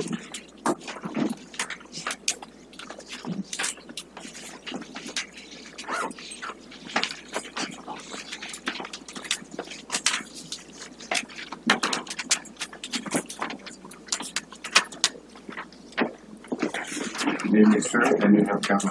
Thank you. Now that the people have spoken regarding the plan for a hockey arena downtown on our waterfront, I think we need to turn our attention back into the core review. The implementation plan hasn't been brought up in council for some time, and it would appear that many items are now behind schedule. For example, all of the lists I'm going to read are supposed to have been done by this Friday. First, automated trucks and bins. Buy 6 more new automated trucks and bins in the near future to realize potential one-time cost savings of $255,000. A question for possibly later. Because of the delay, have we lost the cost savings of the $225,000? And presently, we only have 2 trucks that are not being used. Need to clarify bylaw 7073 on fees, charged, rental, and leasing. I think you've just started that process now. Number 3, develop a philosophy on the city's use of debt to fund major capital infrastructure projects. Council wanted us to go $80 million in debt before this very important work was done. Number 4, incorporate the city's debt philosophy and develop a comprehensive debt policy. Debt policy should have been integrated with other financial policies, including operation and capital budget policies. Number 5, consolidate police sports services building maintenance staff with the facility maintenance unit. Has this been done yet? Standardize purchase processing and tools. Identify opportunities for aggregating purchase of common categories across departments. Coordinating all vehicle rentals in fleet services. Number 9, regarding the VICC, develop and monitor a revised mandate for the management of the VICC with defined performance measures. Develop and implement a credible marketing destination strategy in collaboration effort with all interested parties. Attract a quality hotel with any city funding contingent on development of a destination strategy, and develop a new management contract containing stronger performance initiatives to the expiry of the existing contract in 2017. This was to be done by the end of 2016, by the way. Review the NEDC grant in context with an updated strategic plan for the city and for the NEDC in relation to comparable municipalities. I'm guessing we can cross that one off the list. And number 11, through increasing revenues, renegotiate parking fees with hotels. Number 12, through increasing revenues, clarify city bylaw 7073 and increase arena charges to be in the top 2 or 3 on Vancouver Island. Increase rates for commercial users to the highest amount the market will bear, and ensure the commercial use do not duplicate public resources. Finally, 13, through operational improvements focused on parks, recreation, and environment. A, provide additional planning and marketing resources. Seek a program for low-income users that is easier to administrate than LEAP. Develop a policy to resolve conflicts between user groups relative to facility use and scheduling. And D, add marketing capabilities to optimize the facility. These 13 items were scheduled to have been done at the end of the first quarter in 2017, and I don't believe hardly any of those have been done so far. So my point here is that I would like the council to get back on the bandwagon of the core review and see if we can't get these things brought up to date. Councillor Fuller, Councillor Beswick. Through you to Mr. Nima. Have we not, with most of these, been moving forward on? I seem to recall we've got a number of them are coming up very shortly. And then we have also even moved forward on the DNVIA as well. So that would be number 14. So through the chair, we will be coming back with the Q1 report that speaks to this. I think we've moved on with probably 90 to 95% of what's been listed, and so we'll bring that out shortly. Yep. Councillor Beswick. One question to staff. The strategic infrastructure reserve. I wonder if I could just stop you here. Any questions for the delegation? Yes, sure. Did you realize that when you mentioned funding for a hotel in your presentation, that a hotel was to come with the conference center within months of it opening? So this is a very dated subject matter and topic of a hotel on Gordon Street that was to come within 3 months, I believe. I could be wrong. in negotiations, a hotel to be built and opened within 3 months. So that'd be back in 2008-ish or 7. Wonder if you can stick to the point, which is Sure, so core did you- review. You knew that was the case? Actually, Councillor Beckford, I was just copy and pasting right out of the core review recommendations for the implementation plan, so that's in the plan. To my knowledge, this council will not be funding a hotel. Because I believe you mentioned funding a hotel. I don't believe this council has an appetite to fund a hotel. Did you ask about funding a hotel, sir? I was just reading out the things that were supposed to have been done by the end of the first quarter. Okay, thank You you. mentioned funding a hotel. Question for the delegation? No, just point, there is a hotel being built. Any question for the delegation? No. Okay, thank you. Any other questions for the delegation? Seeing none, motion to receive the delegation. Moved by Councillor Brennan and seconded by Councillor Thorpe. All those in favor? Opposed? Motion carries. Thank you. Any other comments from council? No, thank you. Next item. Delegations not related to a report to council. The first one is Mr. Tyler Heisterman regarding negotiations between Nanaimo Track and Field Club and the City of Nanaimo with regards to the memorandum of understanding and purchase of the Rotary Bowl. You have up to 10 minutes. Okay. Hi. My name's Tyler Heisterman. I already introduced myself, I guess. I'm the president of the Nanaimo Track and Field Club, and it's my first time speaking in front of council. And to be honest, it's kind of exciting for me. I grew up in Nanaimo, and I appreciate what you guys do for our town. And first of all, I'm president of the club. I'm also a level 3 national level coach for middle distance. I'm the technical and development program director on the BC Athletics Board of Directors as well for track and field, the provincial body. And our club through this process is actually really excited about you guys coming on board with us, and I'm happy that you saw the piece of property that we've helped develop for 50 years up at Rotary Bowl, and you see that this is something that should be part of Nanaimo, should be preserved, and it should be a really important part of our community as we believe it has been, and we've invested.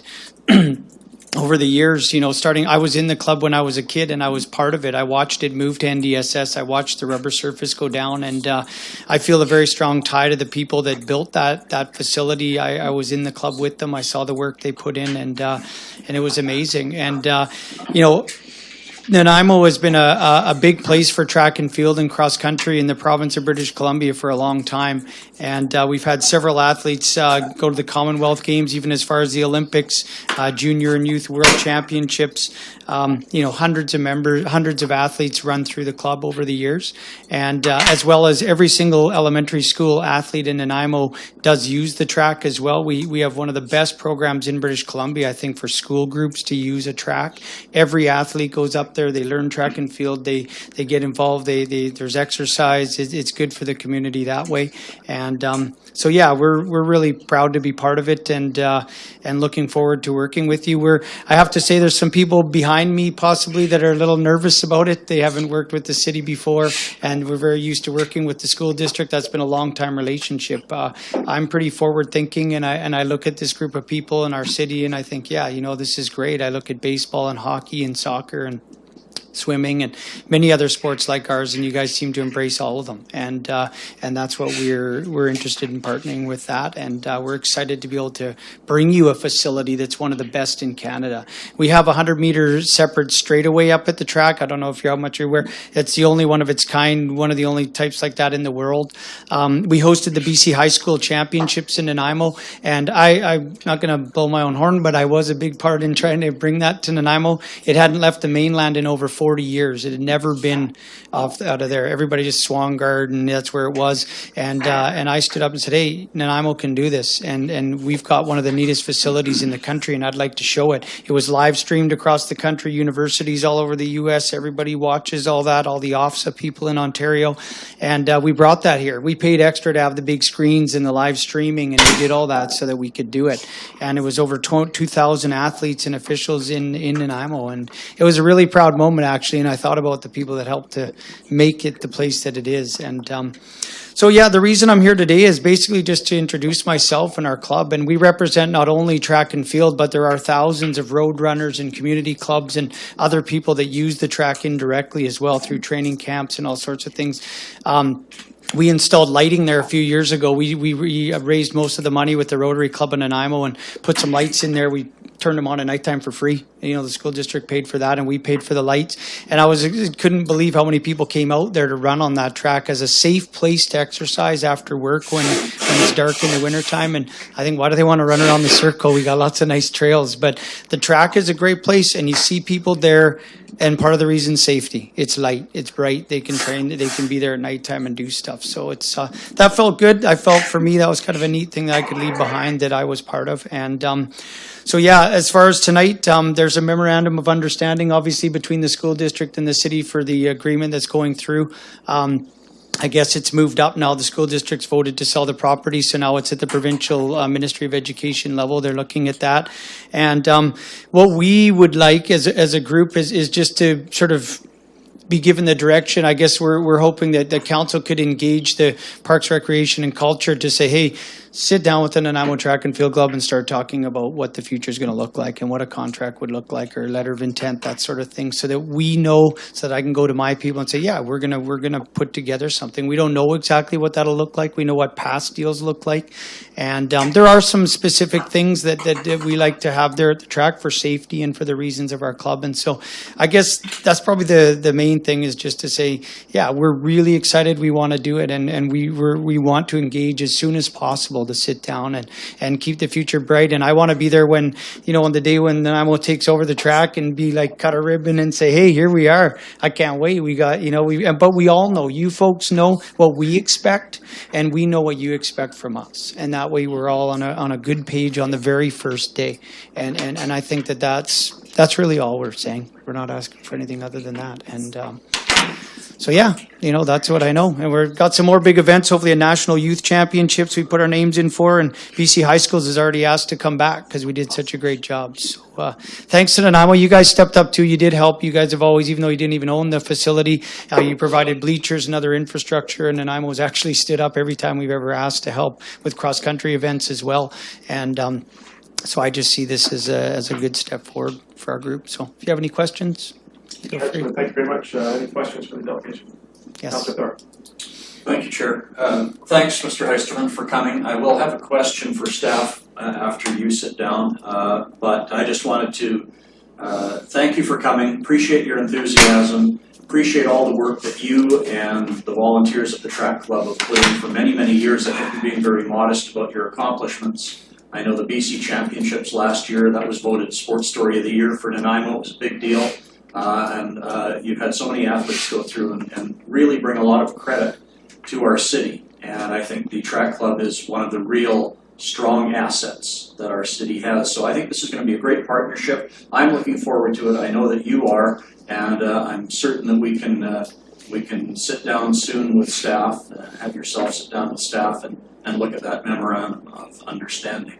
And best wishes on your new season, which is starting next week, I believe. That's right. Yeah. Registration. The first practice is on Tuesday, so off we go again. All right. Thank you. Yeah. Thank you, Councilor Yocum. Thank you. Thank you, Tyler, for presenting and lift my hands up to yourself and your family and your parents, always giving back and being a big part of that club.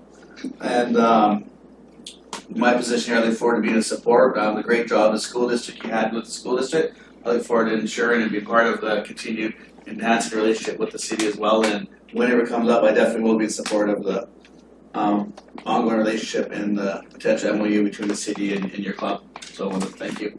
Thank you. Good seeing you. Thank you. No more questions. A motion to receive the delegation, please. Moved by Councilor Kipp, second by Councilor Thorpe. All in favor? Opposed? Carried. Thank you very much. Ms. Elwood. Of course, yeah. Councilor Thorpe has a question of staff. Ms. Elwood. Yeah, he was a big part. Thanks, Chair. Through you to Mr. Harding, can you just update us on a timeframe for city staff sitting down with the track club to develop the memorandum of understanding so that their organization can have a clear picture of what's expected of them and what they expect of us? If council wants to direct us to do that, we'd be more than pleased to start that process. We would do that with the track club, and we'd also do that with the stadium group. We just need some direction to proceed with that. We hadn't planned to do it until we get closer to the purchase, but there's no reason why we can't start that. Can I make that motion? Yeah. Chair, is that appropriate? As soon as everybody's, any other questions for staff? No other questions? Councillor Thorpe, would you like to make a motion? So if Certainly appropriate. Thank you. If it's appropriate at this time, I will make the motion that staff commence sitting down with the track club and the baseball organization and develop the memorandum of understanding with those groups in a timely fashion. Councillor Kipp had his hand up. Second. Councillor Kipp. Diane. Go ahead, sure. Seconded by Councillor Brennan. Any discussion? You're okay with that, Sheila? Yeah, that staff commence discussions with the track and field and the Roxanne. Rocks. Baseball. Minor baseball. Yeah. Roxanne. Any discussion? No discussion, call the question, all in favor? Opposed, carried, thank you. Our next delegation is Mr. Rick Myers, Ms. Lauren Semple, and Mr. Rick Tagg. Request for a proclamation. Welcome. Thank you.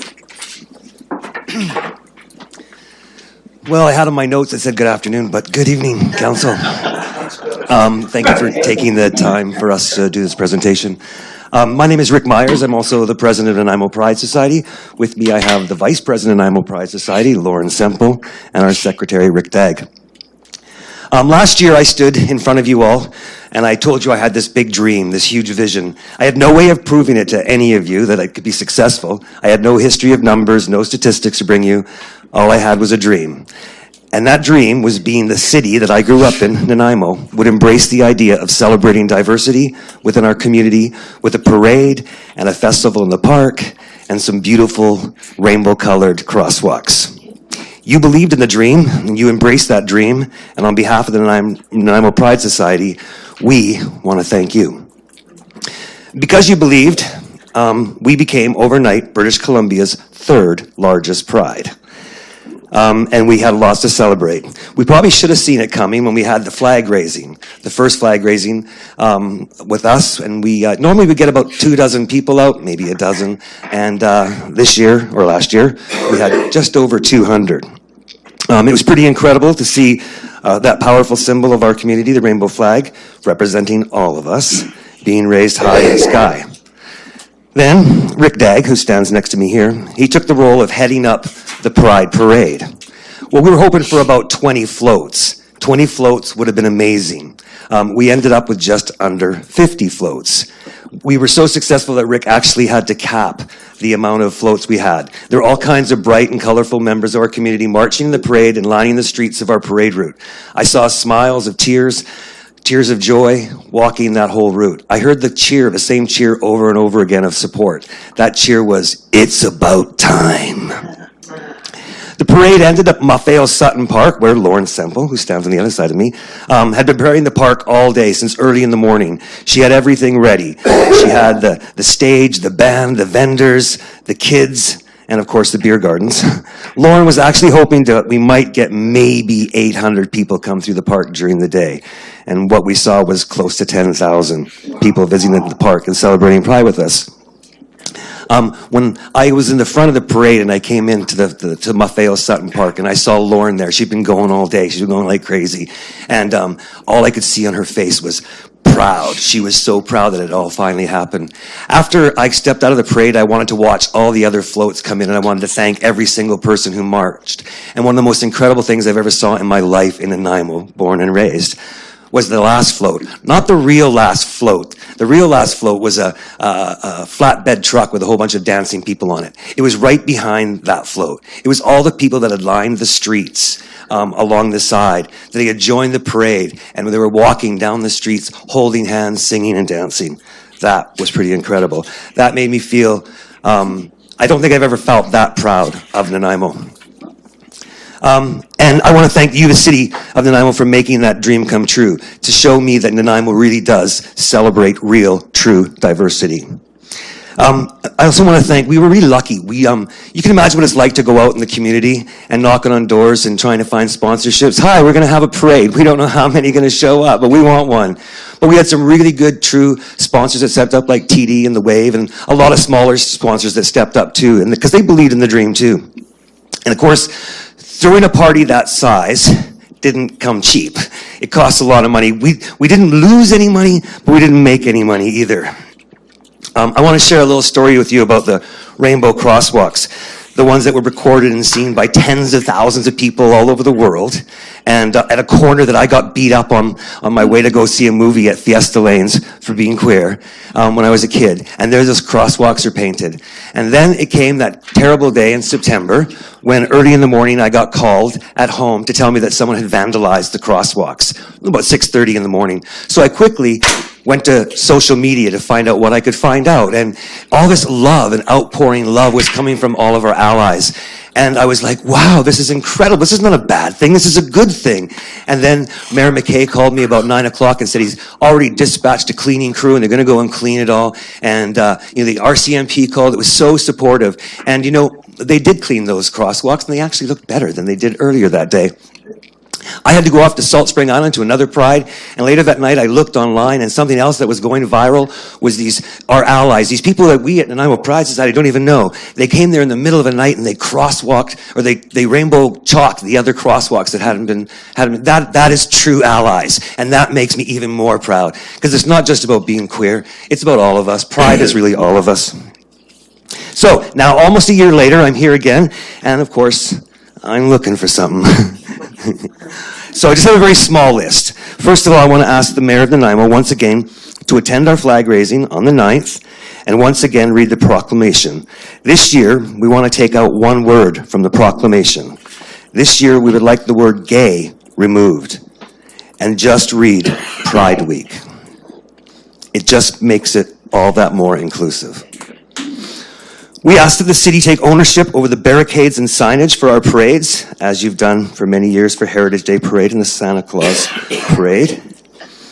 And we ask that you please touch up the rainbow crosswalks, and while touching them up, maybe you could do the other 2 crosswalks too, to make it even one big square of celebrating diversity. And finally, we ask that you, as councillors of our city, attend and participate as many Pride events as you can. Believe it or not, this is a milestone year for this. It's hard to believe, but it is our 20th year. We've never been so visual, but it's our 20th year. And as you know, we're also the kickoff to West Coast Pride. That means our Pride happens on the West Coast before anybody else does. And this year we've incorporated 2 weekends, so we got 2 weekends of people coming here and lots of stuff during the week. On Flag raising is on the 9th, where we're expecting at least 300 people to attend. There'll be a ceremony, food vendors, music, dignitaries, sit beaches, and of course our one gender-neutral washroom. On Saturday the 10th at noon, we'll begin our parade. And because we were so popular last year, this year we're expecting even a longer, brighter, and louder parade. And we're going to muster on Old Victoria Road, as does the Heritage Day Parade, or did. Continue down the road, crossing the highway and up Commercial Street across the rainbow crosswalks, and ending up once again at Maffeo Sutton Park for our big festival in the park. The festival is going to come with some refined details, much of the same, but some added value perks for our guests. There'll be vendors, a kids player, entertainment stage, and of course, a beer garden. During the week, we'll feature an art show, a big comedy night, and we'll have our youth dance on the 16th. Our big finale will be the following Saturday on June 17th with a dance at Bevan Park with a really popular band called Queer as Funk. People have traveled all over Canada to see this amazing band, and we're expecting to have well over 400 people attending that event. We are not, at Nanaimo Pride, are very excited for our West Coast kickoff to British Columbia Pride Festivals of celebrating 20th anniversary. We hope that the city is ready to celebrate this with us. And thank you again for your time, and if you have any questions of me, Rick, or Lauren, please feel free. Thank you. Any questions for the delegation? I've got a couple. Got the first 2 requests with respect to the flag raising and the proclamation. When you said take ownership of the barriers, etc., Was that a separate charge to you last year? The city required us to put up barricades and signage and remove them with our volunteers. We took care of that. My concern is there's safety issues with having untrained people on the city streets, as well as getting the physical resources, the volunteers. So there's a significant number of people that we needed to access to make that happen. Did we supply the barriers? Yes. Okay. The barricades and the signage came from City Yard. Okay, great, thank you. I think that's it. Thank you. Oh, one last thing. I noticed that there's no schedule of events that's been posted, for example, on your social media pages yet. There's a full schedule of events both on the social media page and on www.nanaimapride.org. All right then, thank you. I will be drafting a full letter of our events to send to all of Mayor and Council so that you'll have it for well in advance for your schedules. Cards. Any other questions for the My delegation? questions was your questions. Okay, great, thank you. I see no further questions, thank you very much. Motion to receive the delegation. Moved by Councillor Brennan, seconded by Councillor Holland. All those in favor? Opposed? Motion carries. Thank you. The next one is Amanda Oram requesting the city hold town hall meetings to provide information regarding dispensaries.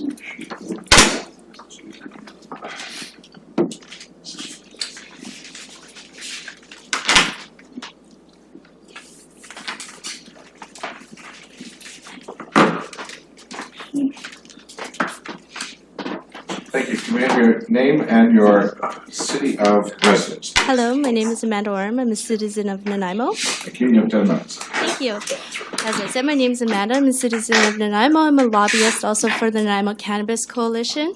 The Nanaimo Cannabis Coalition is a solidarity movement with the sole intention on bringing a free and fair cannabis model to Nanaimo. Tonight we have the opportunity to address our elected representatives and city staff on a vital tool that hasn't been engaged, our people. We have a say, and I believe that if we were to make things a little bit brighter in the municipal politics is for the city to hear what the people of Nanaimo has to say. We as a coalition present to council a form of community standards that we have collectively established as a partnership. And Matt will be talking about that later. But in the process of gathering our information from our mentors in Vancouver and Victoria, we found that our standards in Nanaimo are just a little bit different. And that is why they're a little bit different. We found that some of the standards we propose are a little bit different, but they do have a sole focus on Nanaimo's community needs. Nanaimo has a very large, vibrant cannabis community, and our advocacy doesn't stop at our shops. In fact, the 6 town hall meetings we ask for public input are from many professions that deal with cannabis on a day-to-day basis. They include our healthcare workers, our doctors, our nurses, pain clinics. They include retirement home workers, hospital workers, mental health, and representatives at large through VIHA.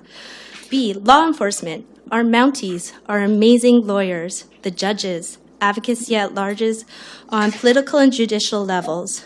And a big one is our suppliers, our innovative product makers, our labs, our website hosters, our real estate agents, and our property management companies. We are looking for guidance, some clarity in the darkest times of cannabis prohibition. All levels of government keeps telling us to wait for our federal powers to bring in legislation, and we are very grateful that Council has implemented a wait-and-see approach. I personally wish to see that the regulations recommendation report, when it is presented to Council, gets presented with 6 binders that shows exactly what the great people of Nanaimo want. So these 6 town hall meetings, they will cover, the first one will be the healthcare field. The second will be law enforcement. Third will be our external retail sources that assist the shops on successful business transactions. Number 4 and number 5 are 2 very large, long ones. Number 4 will be the shops, our licensed producers, our dispensaries, and our compassion clubs. Number 5 will be the people of Nanaimo, our patients, and last, our 6th one is our general town hall meeting. Today is a great day in the name of freedom. Cannabis prohibition will end in many small steps forward, and I hope that I may persuade Council to make a motion for a series of town hall meetings tonight. I welcome any questions you may have on this proposal. Councilor Brennan. Thank you, Amanda. Did Victoria have town hall meetings? They did. And do you know how many they had? I don't. I'm mostly focused on the Vancouver side. Victoria is more on Matt's side. But Vancouver has had many meetings and many consultation with the city. Councilor Hong. Thank you. Thanks for your presentation, Amanda. So, what I just read on CBC was that the federal government thinks that legislation will be, or marijuana will be legalized by July of 2018, and they have a report coming out in April with some of the recommendations, and you've touched on some, but it seems like they're gonna then leave the provincial government some powers at beef. So, as much as you want us to get involved, it seems like there's a whole bunch of other things in play. Do you not agree with that? Like, are we then now jumping the gun when April was supposed to be the date? So we got a month to go. Yes. I've also heard March 20th that we were going to get a legalization bill tabled. It is now the end of March.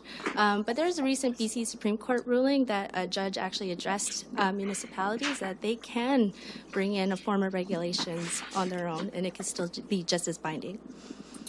But we're not asking for a form of regulations. We're asking for public consultation. We know that there's time until the federal jurisdiction comes down with a form of legislation. Right now is the best time for you guys to be talking to the people of Nanaimo about what they want. Any other questions? Councilor Kip. Thank you, Anna. Appreciate the information. You're looking at the city to help sponsor some of the town halls or facilitate places to have them? Have you thought about having them, like you said, when you said, I noticed I got healthcare, the law enforcement, some of the suppliers, the shops, the clients. Would they be in specific sites like the healthcare workers? Would that be through a VHA location or? Yeah, ideally I've seen more of a VHA location at Oliver Woods. It just seems like there's more clinics and it's more central for doctors and healthcare workers to attend there. But I also know that the IT department has an amazing town hall platform where you can tweet your questions and you can attend in person and get emails and yeah. Well, thank you. Thank you. Any other questions for the delegation? Councilor Brown. I just want to be clear, you're asking the city to facilitate them. You're not just saying, oh, the hospital's going to do one. And yeah, we're asking for you're asking the city to coordinate and facilitate this. Yeah. Thank you. Yeah, thank you. Thank you. Any other questions? Seeing none, motion to receive the delegation. Moved by Councilor Bestwick, seconded by Councilor Brown. Thank you. All those in favor? Opposed? Motion carries. Thank you very much.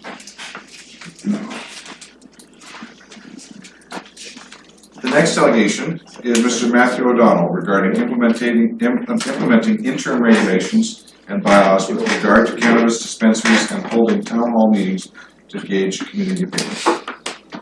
Oh, there you are. If you can just trust somebody in the council room. Thank you.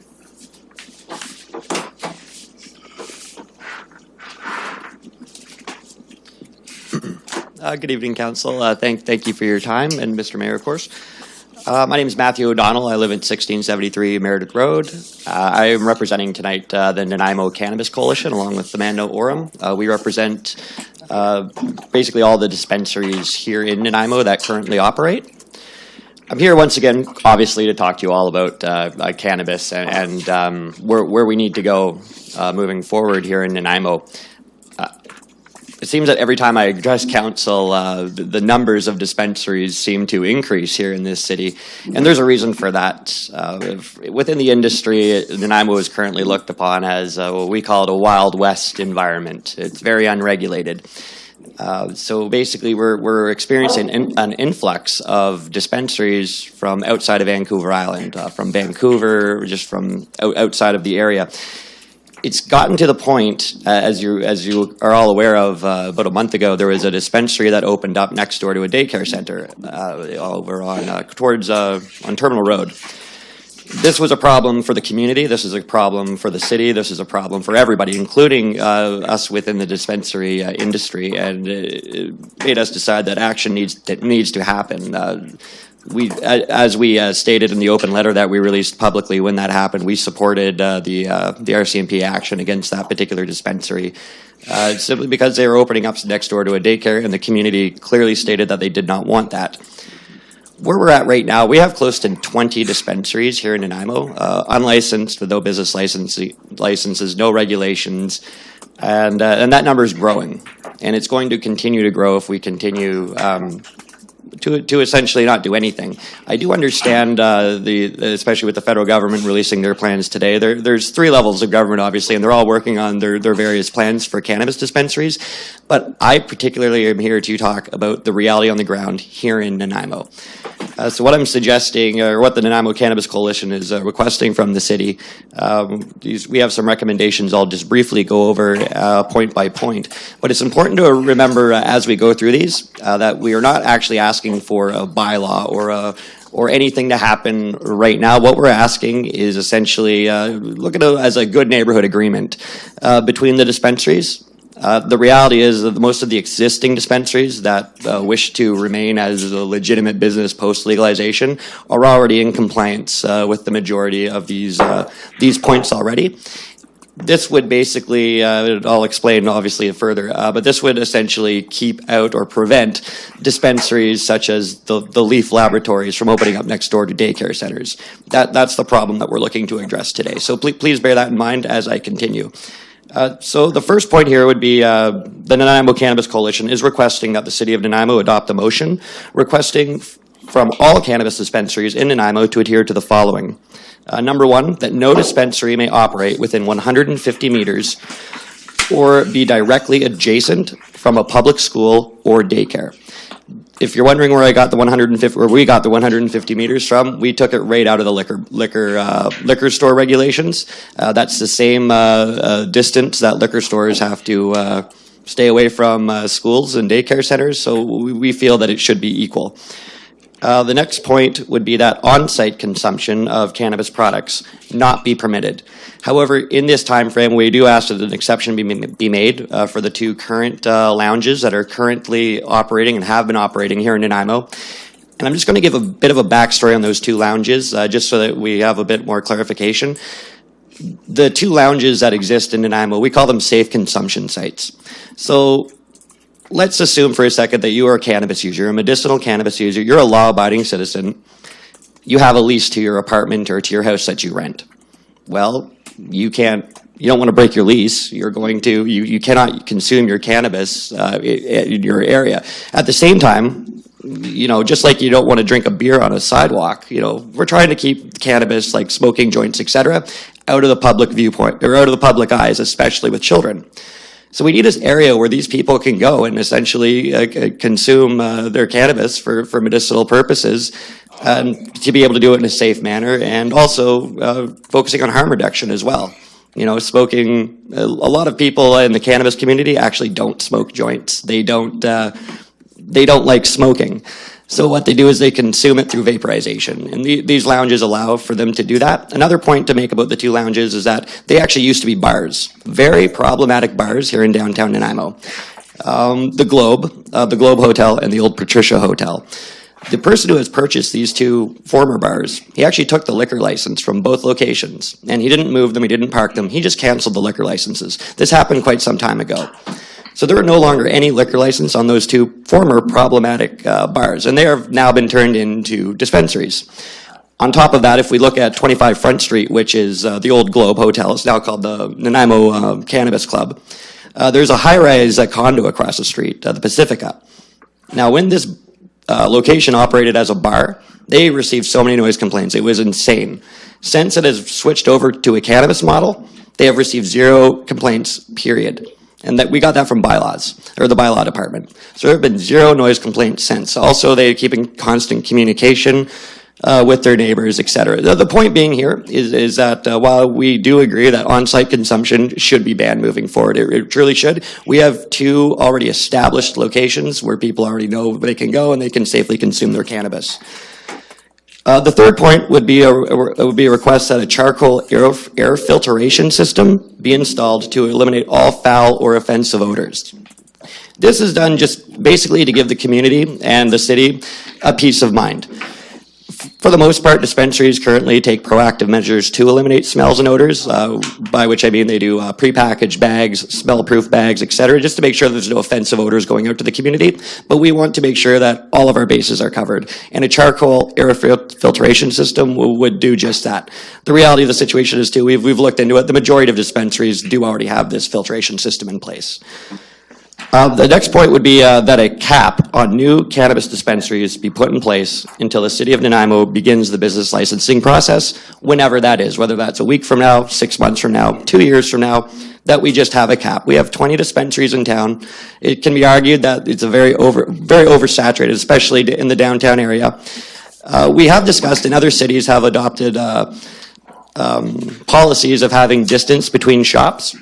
And those cities are actually running into problems. For example, Victoria, I don't know if you read in the Times Columnist this weekend, there's an issue, or there's an article talking about their 200-meter rule between their shops.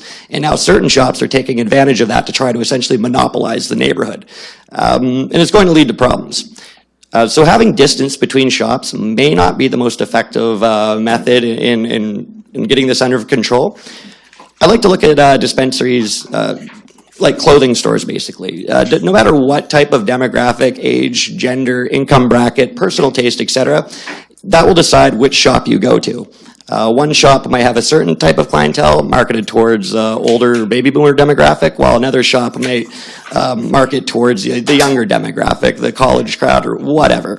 But the point being is that distancing between shops isn't very effective. However, thank you. Capping on the shops would be very, very efficient. The next point would be that there would be no public or exterior signage, no advertising, with the exception just of the storefront window, and I'll get to that point in a second. But basically, there'd be no signage. And also with your existing sandwich board sign bylaw, you could just apply that as well, so there'd be no sandwich board signs. When you do have your window signage, there'd be no pot leaves. There should be no words such as marijuana or weed, etc. No misleading advertising, no misleading claims. None of that permitted in the window signage. Also, clear signage stating that there are no minors and it's 19 plus. So those are just the points that we have. And as far as enforcement goes, which you may be asking, how do we enforce this? The city of Victoria, what they did, they basically just while they were putting their bylaws together, they said right at the get-go that they will bear in mind how the dispensaries comply with these bylaws, or the proposed bylaws, while this process is being put in place. So basically, if you don't comply with these now in good faith, then that will affect whether or not you're accepted for a business license when they choose to business license. We feel that that's a very effective way in making the point of getting in line. Also, just to very quickly wrap up, I'm on limited time here. I've gone around, we've talked very extensively to the various owners of the dispensaries. We have near unanimous support from all the dispensaries who are willing to get on with these points immediately. Like I said earlier, a lot of them have already complied and are already complacent with this. So it's just be a matter of just putting it on paper, saying this is what we would like to see from you right now. And it would eliminate problems like the Leaf Labs opening up next door to a daycare center, or any future problems. So that's basically all I have to say, and I'd be more than happy to answer any questions if anyone has any. Thank you very much. Councillor Hong. Thank you. Thanks, Matt. How many shops are currently in Nanaimo? 20? The last that we counted, there were 20, but we're now down to 18 to 19 right now. Okay. So I should point out as well, on the you have a list here that says Nanaimo dispensaries that agree with the motion. They're actually parent companies. So some of these companies operate more than one dispensary. The total number of dispensaries who are on board would be 17 out of 18. Thank you. Councillor Yoakum. Thank you. Thank you, Matt. I really appreciate your presentation, and I like your recommendations, all those bullets. I think it's time for action. Don't want to sit around waiting for any government to tell us what to do, because we'll be waiting until these dates will get changed and whatnot. Also, I respect how busy our staff's being, but I also don't need a report. A report comes great, but nevertheless, all this makes common sense. So I hope we take a proactive measure and direct staff to look into some of these bullets and see how we can, what was the language you used where, I don't wanna make it so we're like condoning or above the law, you said, gave a statement where we can. Absolutely. You remember what was that? Yeah, absolutely. In the end, federal, provincial, all these laws supersede this. This is not a legally binding document or anything like that, and that's not what we're asking for. We just basically want some guidelines so that there's clear communication to the dispensaries and they know exactly where they stand, just to prevent problems. And if you broke these bullets, you'd get a fine like any other bylaw. Well, unfortunately, at this point in time, I don't believe the city would be able to fine, but what they could do, because I'm assuming the city staff and this council who would decide whether or not these businesses receive business licenses in the future, if you make it perfectly clear, if you were to send out this motion, that if you do not comply with these very easy to comply steps, then you will either not get approved for a business license, or it will affect you whether or not you get approved. So basically, if you don't play ball, then it'll affect you when it comes time to legitimize. Okay. Councillor Yocum, followed by Councillor Bestwick. Thank you. Councillor Bestwick. Thank you, Matt. Do I understand then that the town hall meetings, you're still wishing obviously to have the town hall meetings and holding town hall meetings to gauge community opinion, but these recommendations of regulations you would like implemented before any town hall meetings or any community opinions? Ideally, we would like to have these recommendations implemented as soon as humanly possible, like yesterday, basically. With the 6 town hall meetings, that would allow to properly gauge the opinions of not only the general community, but interested stakeholders, as Amanda stated, such as law enforcement, such as healthcare professionals, etc. So we're kind of hoping that they would happen hand in hand. These recommendations would essentially correct or fix a lot of the short-term problems that are happening right now within the cannabis community and affecting the general neighborhood. The town halls would take it one step further and would allow the community to have public input, so we can, from all sides and all interested stakeholders, can finally figure out, where does the community, as in the citizens of Nanaimo specifically, really stand, and what do they think about this? Thank you. Just a quick follow-up. Did I hear you say 6 town hall meetings? Oh, 6 different pillars of town hall meetings. That's what we're hoping to do. Or that's what Amanda was calling for in her plan. Okay, thank you. Councillor Long. Thank you. Did anybody else want to say something? That's the second time around. Go ahead. Okay, thank you. I agree that we do need public input, and I think the public is demanding and requesting that we have more input. So even before we even consider these recommendations, I'm not comfortable until we actually have public input, because that's what we've been told. So this is cart before the horse before the cart, however you call it. I think you guys are doing an amazing job. The Nanaimo Cannabis Coalition has recommendations. They look great.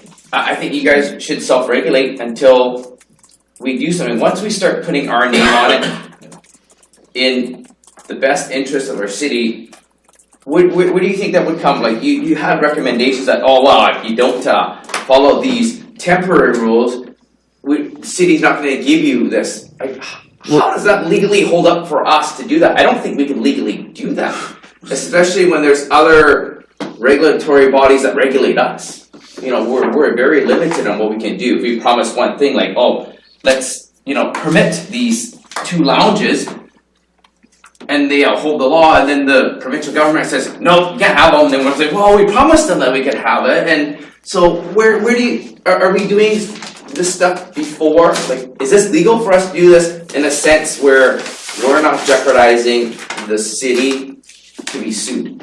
And this is where we've always been, and this is my position, that I agree that we do need regulation, and I agree that we should move forward, but I don't agree in jeopardizing the city in potential lawsuits or potential issues that we could possibly have when you guys seem like there's 13 of you that agreed to these terms and conditions. Oh, 17.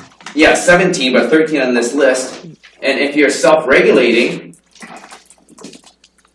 what's well, basically, what's the problem? Yeah, what's the problem? Well, we had a dispensary that opened up next door to a daycare center. And we shut it down. What's the problem? Well, we're trying to prevent situations like that from happening. We're trying to be proactive, and we feel that a proactive approach would be the best approach. And just waiting around for someone else to do it is not going to work, and it's proven that it's not going to work, because in the last year and a half, we've gone from about 6 dispensaries to now close to 20. Clearly, that's not working. Clearly, waiting for the federal government is not working. Clearly, waiting for the provincial government is not working. And once again, we are not asking to pass any bylaws or anything legally binding. We're asking for, I suppose, the mayor and council to support these recommendations so that we can self-regulate better. I mean, myself and Amanda and a few other people have been working very hard over the last almost 2 years now to self-regulate, but at a certain point, we need some sort of support, or some sort of support from this level of government. So we did support, that's the question, we shut it down. The RCMP shut it down, that is support. So if another new company comes, that's not on this list, that's open next to a daycare, well, guess what? Well, they're dumb, because we already shut one down, so the RCMP is gonna shut the next one down, guaranteed. We're not gonna let one slide and not do the other, because that's not fair. And they're gonna do what the community has asked. And I agree that community input is very important to these, and maybe these are not what the community wants. So I think having a step with consultation is great. You guys are self-regulating, and I think you guys are doing an amazing job. I don't have any problems with that. Thank you. Okay. Thank you. Yep. Councilor Besser, do you have your hand up? No, I don't. Thanks. I got a couple of questions. One is, in Victoria, have they denied any licenses? They actually haven't approved any licenses yet. They're still going through the process right now of basically the public hearing process. So if you apply for there's 2 different applications you have to make in Victoria. One is the land use rezoning application, and the other one is for the actual bylaw or the business license itself. Part of that process, the dispensary has to hold a series of public forums and community forums. This also happened during the business licensing process in the town of Cumberland, a little bit north up island. They also required a public hearing process per dispensary application. If that, I think that answered your question. Or So how long has Victoria been at this? Oh, they've been working at it for a long time, but at the same time, it's a complicated issue. It's not something that can be solved quickly, but at the same time, it's something that we do need to become proactive about, especially with Nanaimo. We're in a very unique position, for better or for worse, depending on what side of the fence you're on. We have 20 dispensaries in a city the size of Nanaimo. We employ close to 200 people directly. Lord knows how many people indirectly. I hate to sound like a broken record, but I mean, we're getting legalized recreational cannabis in the future. So why don't we, with all of those things said, why don't we be proactive and get some sort of plan? Because all we're trying to say is doing nothing is not working, and just waiting for a dispensary to come and break the rules, that's also not working, and it's not good for our community. Why don't we just eliminate these problems before they start, as opposed to waiting and disrupting, and let's just eliminate the problem. And I do understand Councillor Hong's point of view, but at the same time, it's very important to note that these are not legally binding regulations. We're suggesting that you make them as suggestions, and quite frankly, the weight of the opinion of the city of Nanaimo and this council does have some bearing, especially when it comes down to if we're being very honest here. I mean, it will be this corporation and this council that will approve or reject any future business licenses. So playing ball with these recommendations would be in their best interests, which is why we have agreement. So if I could, in Victoria, they've been proactive on this subject matter for 2 years. Yes. And after 2 years, they haven't issued a single license. Well, the process started many months ago, but like I said, the actual process of applying for a business license it's not a simple process. It's not something where you can just go into your business licensing department and just get a license. Like Cumberland, for example, that's a 4-month process that they've started. Everyone's testing out new water right now, so like I said, everyone's moving very slowly forward, albeit, but still very slowly. So they're in the process of issuing licenses. They have pending applications. The process has started. It hasn't hit the end though, but there will be business licenses issued, hopefully. Okay, so I just wanted to confirm that that after 2 years of proactive involvement in this subject matter, they haven't issued a single business license. That is true. However, in the city of No, that's good. Thank you. The next one is Vancouver. Yes. Has Vancouver denied any licenses? They have accepted and denied licenses. That's correct. Okay, of the denied ones, are they still operating? Some of them are. A couple of things happen, and this is actually where it affects Nanaimo a little bit. we're talking hundreds of dispensaries in Vancouver. And quite frankly, they didn't take enough, or they put those regulations through extremely quickly. What happened as they were rejected for business licenses, they started appealing it through the variance process. Some of them at that point were accepted for variance permits, and then some were rejected. So let's kind of look at it through a cannabis dispensary owner's point of view in Vancouver, who might not have, the greatest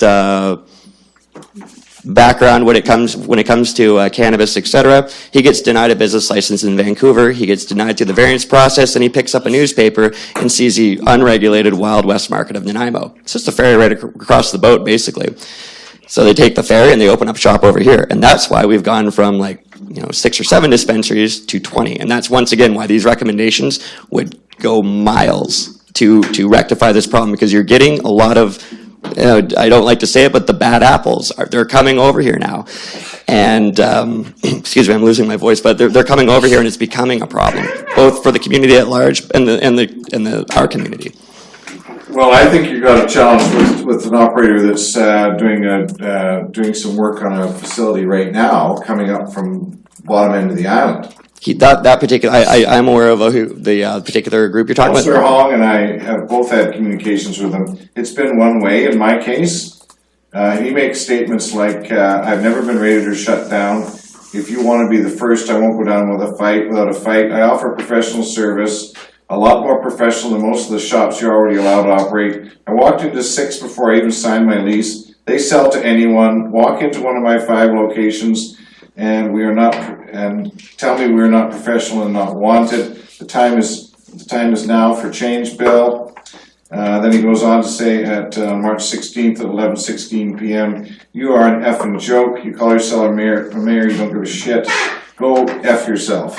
This is one of your guys coming. No, it's not one of our guys. For starters, I'd like to apologize if you thought that anyone from speaking on behalf of our coalition would ever speak to you or anyone else like that. I would like to apologize on his behalf. We do not represent the person you were talking about. He actually does not have a shop in Nanaimo. What happened with as you're probably aware of, they had a lease. And after the police action at that dispensary next door to the daycare, the landlord ended the agreement. So that dispensary, he will not be coming to Nanaimo. On top of that, you can't really, if you take away all the theatrics, it's a competitor basically running down his competition. That's why it's important to have a united coalition as opposed to just one business speaking on behalf of everybody. I could go out on the sidewalk and make any lie about anybody. People do that. What I can say from my firsthand knowledge, I work directly with the majority of the dispensaries I visit on almost a daily basis. They have stringent membership guidelines. They use specialized POS software so that if for intake. So for example, if you become a new member at a particular shop, you provide 2 pieces of photo ID and your proof of ailment. They put you into a system. You don't buy cannabis unless you're in the system, and you need to have a photo ID to be in the system. So we have a pretty stringent process. At the same time, a uniform process would be something to discuss when the actual talk for regulations comes. But at the same time, I'm very confident at this point in our in the Nanaimo cannabis. I can't speak for Victoria or Salt Spring Island, but I can speak for Nanaimo, and we have very, very stringent membership policies. Thank you very much. Councillor Yoakum. Yeah, just quickly, 2 question maybe, Matt, through the chair. Is there a way we could do this sort of like bar watch? I personally love that. I've been calling for a cannabis version of Bar Watch since the get-go. It's something that I really hope I'd be able to talk to Councillor Hong about, because he was so direct with the Bar Watch as well. And I also we've been discussing with Councillor Brennan as well, because with your experience with the liquor regulations. So to follow up, if I may, the reason is I just wanted to know we're in a position to be ahead of the curve, whether we like it or not. It's probably going to happen. And secondly, what about user fee? This is probably more for staff. If we're not charged like a higher tax or a user fee, and Say booze. I could give you an example of what's happening in Victoria. What they're doing, they have for the two different license fees. There's the land use rezoning application. That's $7,500, and they got that number based upon the cost that it would cost, or the amount that it would cost to expand the bylaws department in Victoria, including the hiring of one additional bylaw enforcement officer. And then they expected 30 dispensaries to apply. So they took that number, divided it by 30, and they got $7,500. And then for the business licensing fee, that's $5,000. So that actually covers the continual yearly employment of the bylaw enforcement officer, his benefit package, et cetera. So it's a good pay. It's only one job, but it's a good paying job that would come to Nanaimo. That's what the $5,000 yearly fee covers. So Victoria doesn't really make any money on the licensing, but our industry pays for it, as we should. Why not go higher? But anyways, That's something for you all to consider, absolutely. Yeah. Mr. Bama, did you wish to respond? I thought I saw your finger up. No, Your Worship. Okay. I'll keep my comment. Okay, thank you. Councilor Brennan. I just wanted to thank you, Matt, because I think you do a really good job of explaining what you're looking for, and that's helpful to have someone speak on behalf of this issue without being argumentative or without being emotional about it. So I want to thank you for that. Thank you. I'll also say I agree. I think we are in a kind of Wild West situation right now, and I agree that these kind of agreements, neighborhood agreements, are stronger if the weight of the city is behind it. And with regard to how long it has taken Victoria, that's how long it takes.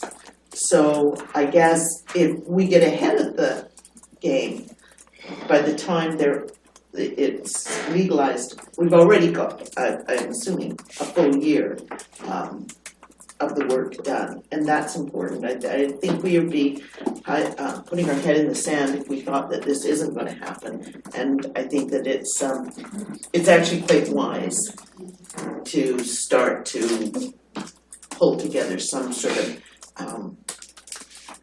I know I can't use the word regulation, but regulation. Absolutely. So I'm glad you've come. I think you've done a good job. I support this idea. I'm not sure how we give our staff any direction on that, but you've done a good job. Thank you. Councilor Fuller. I think you've done a great job, Matt. I think Amanda has done a great job. You definitely bring the issue to the forefront. And we are in a unique position because we haven't done anything. So when the stuff does come forward, we can get it right from the get-go, and we won't have to change anything. Because chances are, whatever comes forward through the federal government, which we should be able to find out more on April 10th, it's not that far away, the day before my birthday. Second birthday. 59. Yeah, so that's not that far off, and that will give us a better idea of what we can do moving forward as well. One of the things we found with the liquor control stuff is the province is always changing, and so we have to change with the changes. So if we start now, we may just end up having to change that, and it becomes harder to change once you set something up in place. I don't think we would be able to put a cap on the new dispensaries because that's showing favoritism to ones that are already there. So, as much as I would like to, there's some things in there that are really good, some things I don't think we can do at this point. But when we do go to do it, we can put that cap on. And that cap might be less than are already. One of the things I really like about this whole thing, I find it a tad ironic, is about a year ago these were called medical marijuana dispensaries. Now they're called cannabis dispensaries. Yeah. So it's going with the times. They will legalize it, and then it'll be just like liquor stores. It'll be a legalized substance. And then I think we can start moving forward with everything we need to.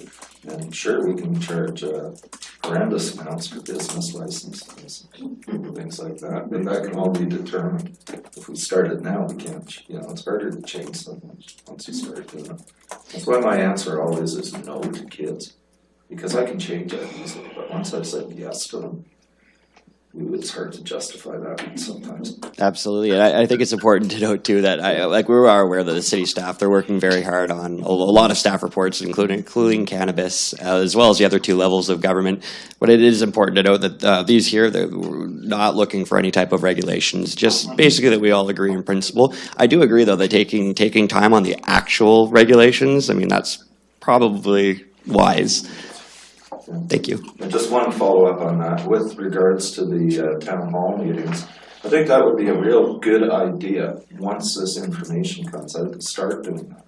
To start informing the community that this is happening, this is what is coming forward. And then we will have a better idea of exactly what is coming forward and what we can take to the community as well. So I do like the idea of the town hall meetings that one wants to do. Thank you very much. Any other questions for the delegation? Seeing none, call motion to receive. Moved by Councillor Hong, seconded by Councillor Bestwick. All those in favor? Opposed, motion carries. Thank you, sir. Yes, ma'am. Mr. Lindsay, a question. Are we expecting a report from your department on this? From memory, I believe we're scheduled for May under the current calendar for you forward. How difficult would it be to add this task to that report? I think this fits very well with the report we're going to bring forward. I don't think there's any surprise about the content of that report. It's really going to seek council's direction on one of three options, and it's the first is, do you want to continue with sort of the passive enforcement model that we're under now, the wait and see approach? Do you want to enforce, because there are municipalities that are going down that road? Or do you want to regulate in advance of the unknown? And after you select which path you want to go down, there's even further decisions to be made after that. So say, for example, council has said that they wanted to regulate. That spectrum of regulation could be everything from a business license that included regulations like Mr. O'Donnell's recommended tonight to a more aggressive model like what you see Victoria do, where they do site-specific rezoning. So I think that discussion would still have to occur, but I think and there'd be opportunity for public input, of course, through the development of those regulations. Since you've given me the floor, the other point I'd like to make is. I agree with what Councillor Fuller's saying in that we'll have some further clarity, because I think this one of the speakers mentioned that they want clarity. Believe me, we want clarity on this topic too. And we've been waiting for it from the federal government, who's created this vacuum right now. And what they're saying, and what we've heard more recently today is, sure, we're going to target legalizing it next summer, but we're now going to leave it to all the provinces to figure out how you actually distribute this thing. What I hear when I hear that is there's a whole nother round of discussion about, how are we going to actually do storefronts, and every province is going to look at it differently. And I know the context we work in under the liquor and all the work that we did under liquor, and I see that being recreated if we go to a provincial model. So I think there's lots of work and lots of talk and lots of discussions ahead of us, and I don't think it's April, I think it's 2 or 3 years of that process. So really what that describes then is likely to be 2 or 3 years with no rules, like no rules rugby or whatever. So what that says to me is that it would be wise if we could work with some of the dispensaries at this point to gather some agreement around what the playing field will look like for everybody. So it would be great if you could address that. So thank you. I wonder if I could ask just along those lines. So you're suggesting that there would also be a conversation about things like something that would model a liquor primary license as well as the distribution? I think, call it what you might. Yeah, Your Worship, I think in our report, what we're going to highlight is those 3 primary options for you. And I think the subset under the regulation would include that model. And keep in mind, our current process has been do site-specific rezoning for liquor stores, do site-specific rezoning for BC wine in grocery stores even. So we'd have to have that discussion. You want to apply that same model that we have to to medical marijuana or cannabis shops? Or do you want to have the model that we have for a clothing store? That if you meet the current zoning and you meet the conditions we put in the business license bylaw, whatever those may be, we'll issue you a business license. Those are both regulations, but those are very different processes and very different extremes. Thank you. So the next one is Councillor Bestwick, followed by Councillor Hahn. Thank you. Certainly site-specific land use and of course increased or elevated charges for saying works for me. I just have to ask the question, what's the downside with an organization that's coming and saying, hey, we want your help, we want your assistance with 17 of the 18 dispensaries out there right now are in agreement, whether or not it has any weight or teeth or whatever, but for us, as Mr. O'Donnell says, when the time comes, if we've had 6 or 60 calls to a place with complaints, when that time comes, right now, I guess, I don't know really what we can do other than you're beside a daycare, or you're beside a, so we're gonna remove you, but they're asking us to support 98% or 95% of their dispensaries. So I don't know what the downside is for us other than compliance. So, but they've said that they'll regulate their own folk, which it can't even get better than that, because they want their industry to be legitimate, not illegitimate. So if somebody's got a sign in the window, they're going to assumedly go over and say, take your sign down, or whatever. So I don't know if it can get better than that. So rather than wait till May, I think that the bullet-pointed recommendations are a very good start, and through the public consultation process at open houses, there might even be more things that we can add to it as we go along. So I don't see the downside to supporting an organization that wants us to control how or help them control their business and keep the riffraff out. Thank you. Councillor Hung. Thank you. Through you to staff, we've been getting information from VHOC, which is now asking us to endorse that no pipe smoking thingy and asking us to do that regulation as if it was a cigarette. So how would you, a dispensary, if they're trying to do cookies and stuff, I know that I can't operate any food business without health permit. So, we were getting into a whole bunch of, my question is there are so many layers and so many regulations and so many different bodies that are gonna dip their toes into this that it will take multiple years to affect. But as we're trying to move forward, some of these things on here make me wonder, are we then endorsing something that we don't allow in other areas? Because you can't smoke inside the buildings.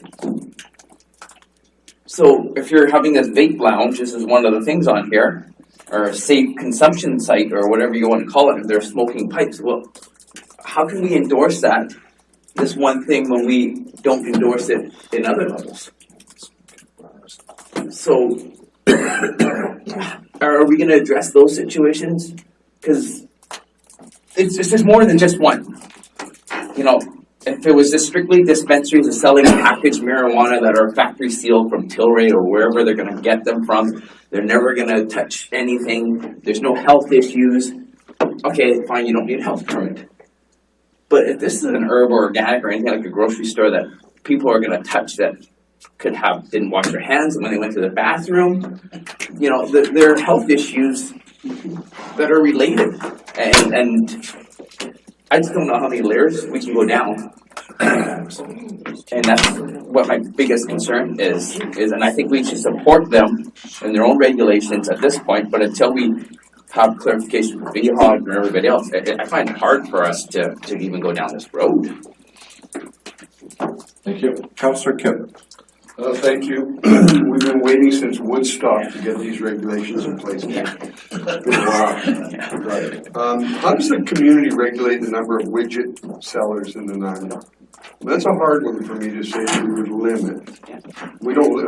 When the Nelson Welch report came out in 2001, it was supposed to limit us to 22 bars. What are we at now? 22 distribution. They said, stop it right there. It just expanded outside of that, and the government continues to change the rules. So I find it hard to say how many widget manufacturers we can have in the Nile by us saying that. Like, this is free enterprise. If they want to open up a business and that under the licensing regulations. What I see here is the same thing. I worked with the kayak industry, and we created regulations before the government come in and created regulations for us. The whitewater industry was losing people yearly. They were dying.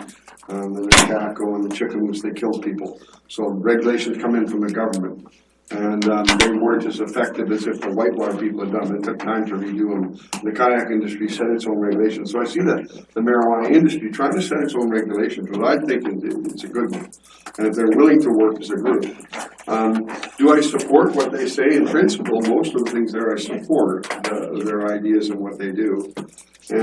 But I guess I don't trust the federal and provincial government when they come to saying they're going to take care of it and regulate it, because we know how much of a nightmare even our liquor thing is. We can say, no, we don't want that liquor establishment. It means nothing to them. They just ask us. It doesn't mean anything in their determination. So for me, I appreciate the fact that they've done a ton of work on coming forward, and they're not just complaining about something we're not doing. They're actually trying to help us to get stuff done, and it's been an ongoing thing. It is, and I like the idea of the advertising, no minors, but the non-compliance is a tough one. We can't really do anything if we don't have the legislative authority or the licensing authority and the recognition. So for me, it'd be nice to have them by April 20th, all these regulations, 420, but we're not going to have that.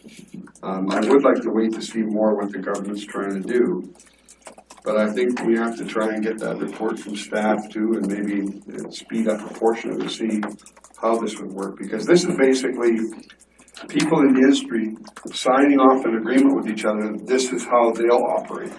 They're a society of multiple businesses that want to get together, where they're working on a common future. And it's similar to what we heard from the marina group today, where the marina industry wants to take over their industry and run it to the benefit of the community. Right now, I'm concerned. I think the town hall meetings and the public input are hugely important once we figure out more what the government is proposing for Canada Day 2018. So for me right now, I'm in a tossed up position. I believe we need to enforce some of these. But as Councillor Hong said, the police stepped in and closed the one we didn't like very quickly. And we didn't have any say in that. They did it on their own. We said what's going on, but they didn't close it because they're separate to us from it. We don't enforce those type of things. So I don't know what I've said in the last while except that I appreciate what they're doing. I like the idea. The lounges and stuff. We had a hotel proposal here for cigar smoking shops and wine tasting. Rooms. That's all. The whole 2 floors of a hotel was proposed for that at one point. So I like the idea of regulations or some society getting along, but I'm not certain what we can do to enforce anything. This started out as just a single question. There's no motion on the floor. I would be inclined to cut off any further discussion on it. I think Mr. Lindsay's got his marching orders. He knows what we're looking for. Okay, thank you.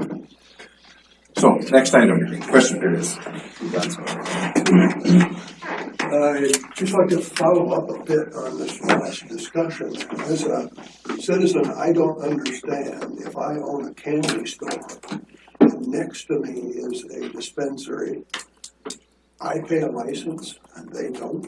Is that the way it is? And is that the way it should be?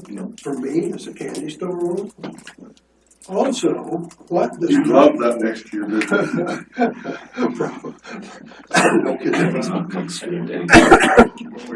But, so that's one question I wanted to clarify. Right now, no license fee for any of these people.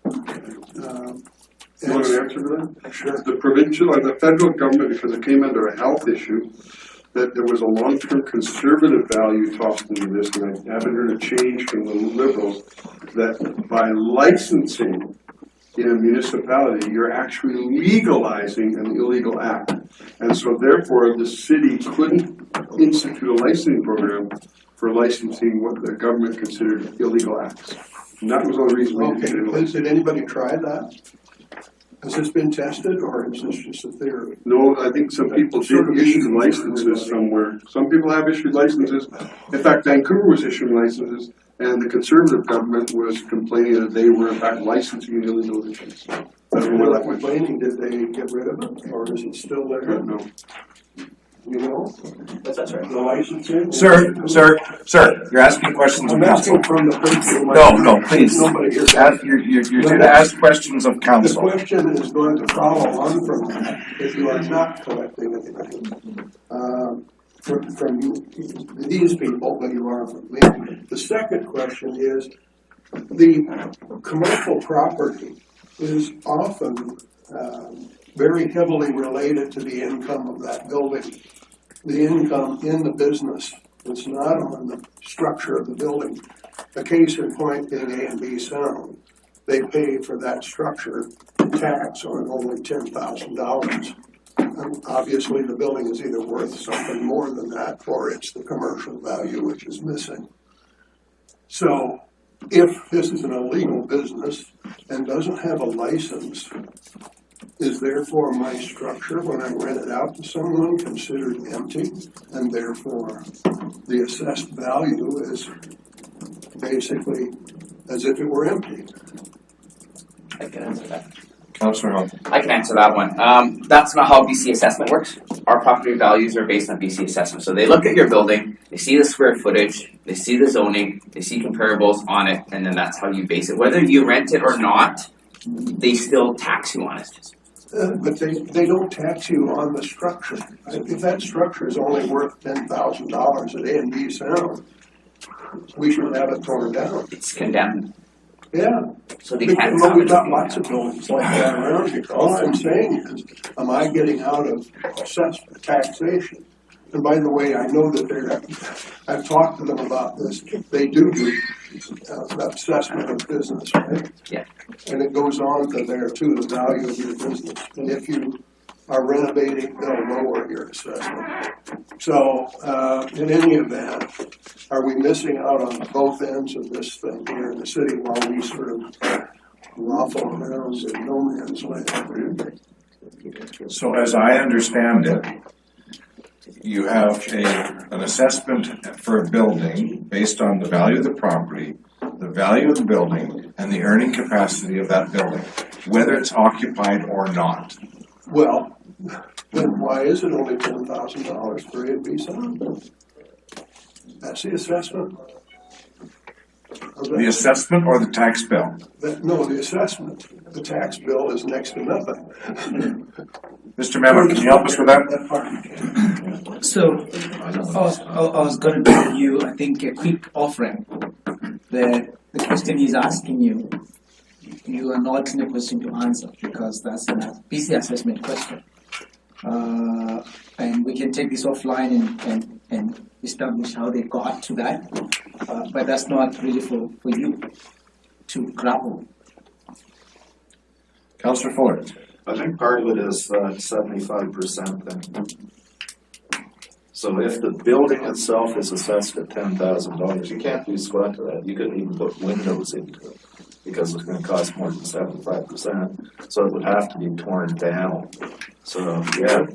The building is about 5% or less of the total.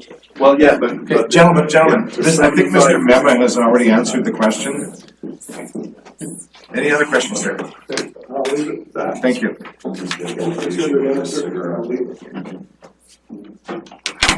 Wasn't answered, it was deflected. Fred Taylor of Nanaimo.